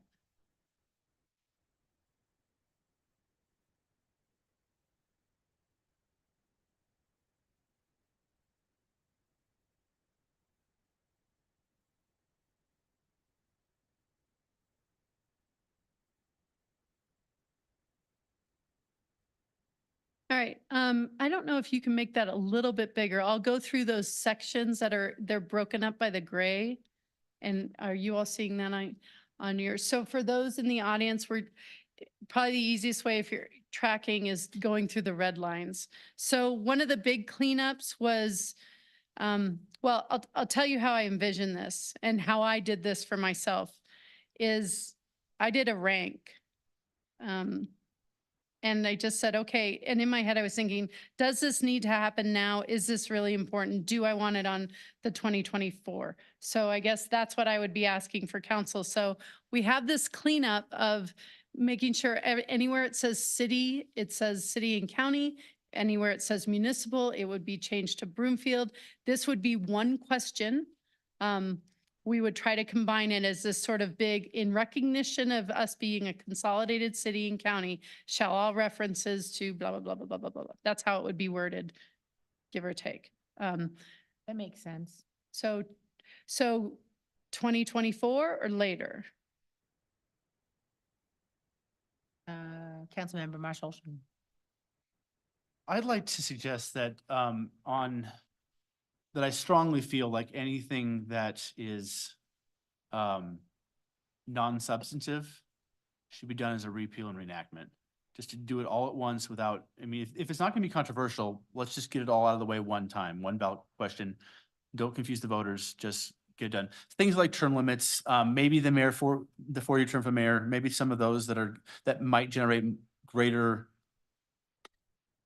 opposition, I would say, maybe those would be, should be left as standalone in a future year, but I think for this year, we should focus only on the cleanup stuff, the stuff that is essential, and do it as a repeal and a reenactment as one ballot measure. That's my thoughts. All right, Councilmember Ward.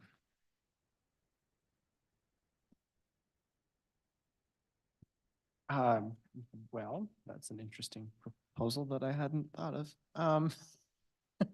I was just gonna suggest that we move forward with the personnel merit system provisions and chapter, where is it? That's 9. Yeah, that's chapter 9, and then chapter 3 for elections. So that way I know that was something our clerk really was pushing for, to help in her capacity. And besides that, I think things could potentially wait. But it's also 10:10, so. Yeah. I'm This is where- scrolling through my I know. notes, but chapter,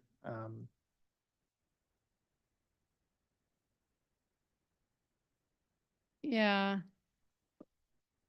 So and it's just one line. That was the personnel question. The proposed changes removes the Personnel Merit Commission from the charter. It remains in code. Says that refines who's in the personnel merit system, which includes all department heads, including the chief now. She was previously excluded. And it solidifies that included non-probationary employees have a right to appeal any discipline or termination. And then there's some cleanup. So that's chapter 9. I would agree that that is a high priority for HR.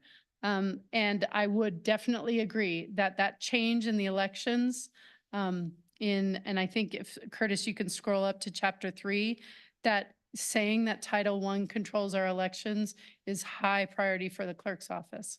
It's really challenging to try to go between Title 31 and Title I, and this would help out immensely. So you can see I have that one as a high priority for staff. How about I go down this one and I'll talk to you about the high priorities. Well, what about this? What about this? If you have, because some of you might have high priorities that are different than what I have in here. As I go through each section, if nobody has a high priority, we'll just go through it. We'll save it for another day. Okay. Okay, unless other people want Councilmember Marsh-Holshin's suggestion of repeal and reenact.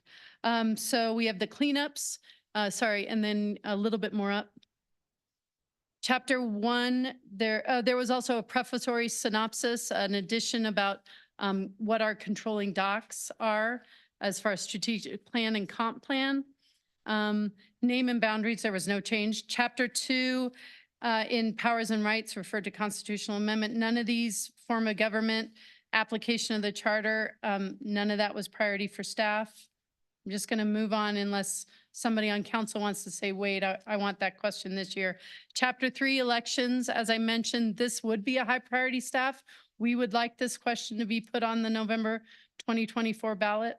Oh, hold on. I'm sorry. Councilmember Henkel has her hand. Oh, I apologize. Yeah, no, this is great. It sounds like you're coming into this ready and prepared, like a great city and county attorney. And a lot of this, I don't know if I've seen before. So a lot of this that's on your list, I don't know if I've seen before. So I don't know if I'm ready to move forward with what I'm willing to put as high priority or not, according to this chart. The chart is definitely new. The chart is my working chart. Yeah, I But just. the changes are all things that we've discussed in the last 2 study sessions. And if it's easier to go through the red line, we can go through the red line. No, I'm just hearing now from staff what's high priority and what's not, and I didn't know that before. Well, So- and honestly, this isn't a formal position for staff. This is just at 10 o'clock at night trying to express, like, help with the discussion. Mhm.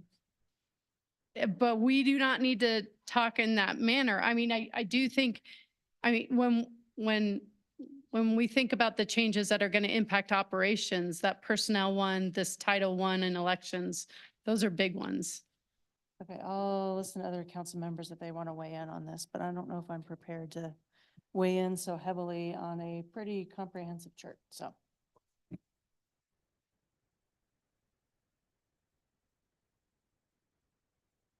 Everybody's good with that one, moving forward on elections, high priority. Uh, What, am I doing this wrong? No, I might be doing this wrong, Going with Mayor. the flow. I'm not sure how to facilitate this next part of the discussion because we literally, there is actually 52 I mean, if I don't combine them.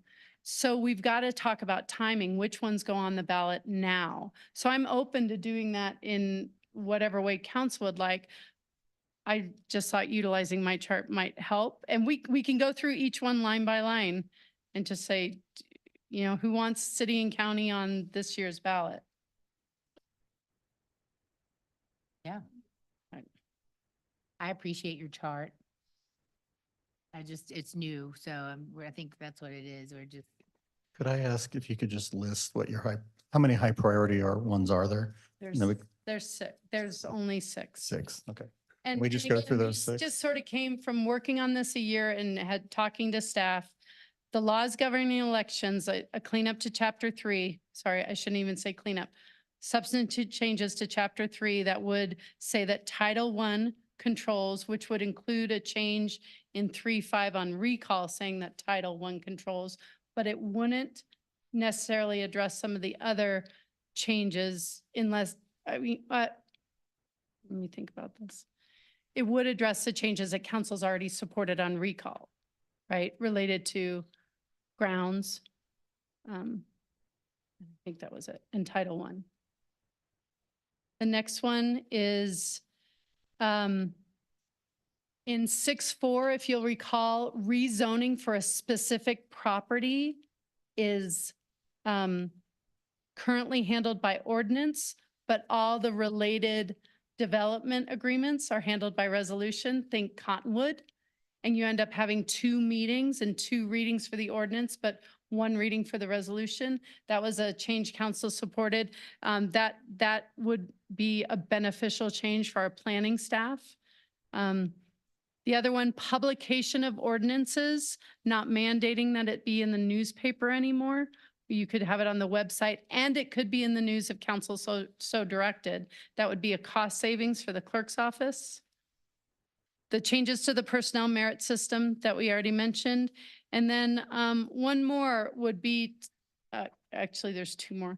The municipal court, the changes on the municipal court structure reflect how we're currently operating, where the judge is supervising the court staff and the judge is hiring that staff. This would also give her the ability to appoint the judges. That would be a change that we would like to make sooner rather than later to coincide with current practice.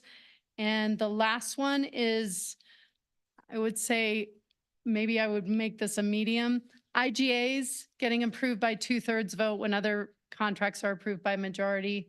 That staff would like to see that changed, but I think that's one we could probably take to medium or low. I mean, we usually have no problem getting the 2/3 vote on our intergovernmental agreement. It's just a weird difference between the two. I don't think they've ever failed in the 7 years I've been here. Yeah, good Same. point. Okay, so I think, yeah, part of it is, this is a lot to digest and I see that you have some high priorities, but I think you also mentioned that some of these should really take place in an even year when there's a higher turnout. I think that's a consideration for council to have, Yeah, especially on some of the ones that you've spent a lot of time discussing, such as terms, term limits, recall. it'll just be. Okay, thank you. Cohen, you have your button pushed. Did you want to say something or did you already speak? Just, do we have some guidance on timing?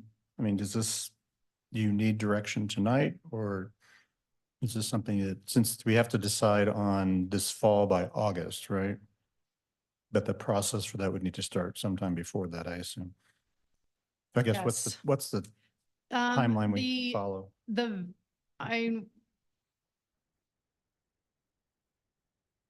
We could do first reading. The ideal timeline would be first reading June 11th and second reading July 9th.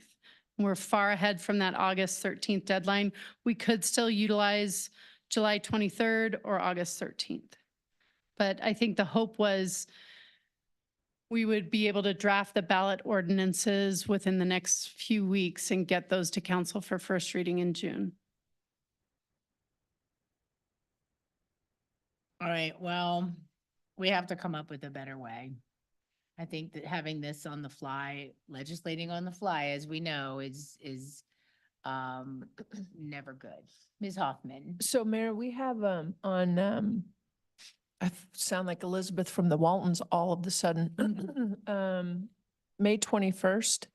Uh-huh. It's a 3.5 hour meeting. Okay.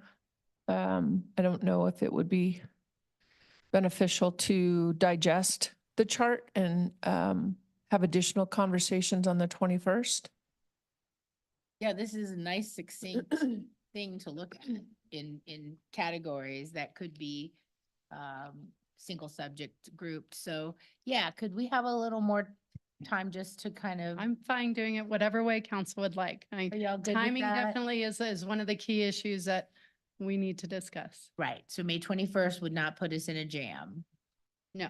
Okay, to make these final decisions on what to move forward. We've had the discussions a lot. And so I think we're down to decision points, so it shouldn't take that long. It's just a matter of, we know what's moving forward.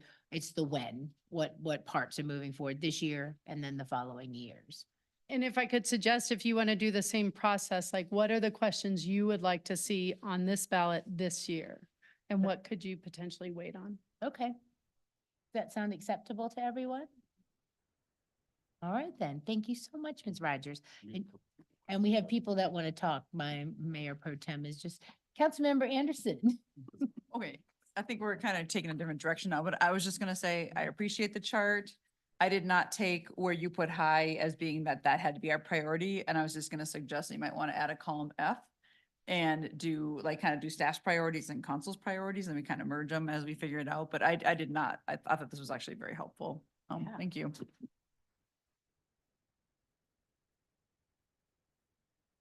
Oh, yes, Mayor Pro Tem. Just a quick question. So Councilmember Marsh Holsham put forward the idea of doing a kind of a strike below and reenactment of a charter. Would we be able to, since the Charter Review Committee put forward so many great recommendations, could we include all of those within a strike below kind of a reenactment of the charter? In addition to other ballot measures that had to do with the charter on the same ballot, would that be okay? Yes, you can. I will say I saw a report from CML that said 50% of the home rule ballot questions passed, so 50% failed. I think there might be a lot of confusion. Also, we could have some internal inconsistencies if we have a full repeal and recall. We just would need to be really careful in the drafting. And if I can use the recall provision, we could have changes suggested in the full repeal and reenact, and then also a recall question, and one passed and one didn't. I mean, it could get messy. Okay. Okay, so we would have to be very careful of how those mixed. Okay, all right. Thank you. That's all I have, Mayor. All right, thank you. And anyone else? Final words, Councilmember Marsh Holsham. Just give one more plug for my idea. I do think that except for a couple of them, of the proposals, the rest of it aren't going to be controversial to the voters, in my opinion. So I think that leaving the controversial ones, however we decide that, however council decides which ones to include and not include, leaving those few ones off until next year, for example, we could do the rest of it in one swoop this year and then just do the rest at a later date, is my thought. I don't even think the 4-year term for mayor would be controversial, but maybe it is. I don't know. Everything's controversial nowadays. Anyway, that's all I had. Thank you very much. Anyone else?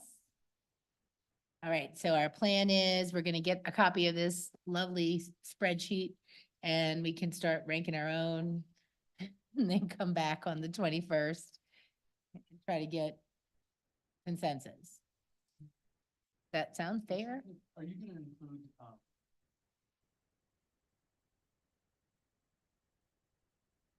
I will try. I won't be able to have that done because we publish on the 15th. Yeah. So I have started that a little bit. I mean, generally you can group by section for the most part, but our section 4 is a bear, right? That's got the ward maps, the term limits, vacancies. I mean, at some point you're starting to get a little bit in very different substance, right? So I have started that a little bit. I'll see what I can do. All right, anyone else? No? Are we good? We're all set for the next get together? Yeah. All right. Well, thank you so much again to our Charter Review Committee and all of your hard work. I want to try to get some of this done this year at least. And I just want to know how appreciated you are. Thank you for coming tonight and adding your wisdom and experience. And thank you, Nancy, for this behemoth that you have taken on for us. Much appreciated. Thank you all too. So this concludes the agenda items for this evening's study session. There being no further business, the study session is adjourned. Thank you.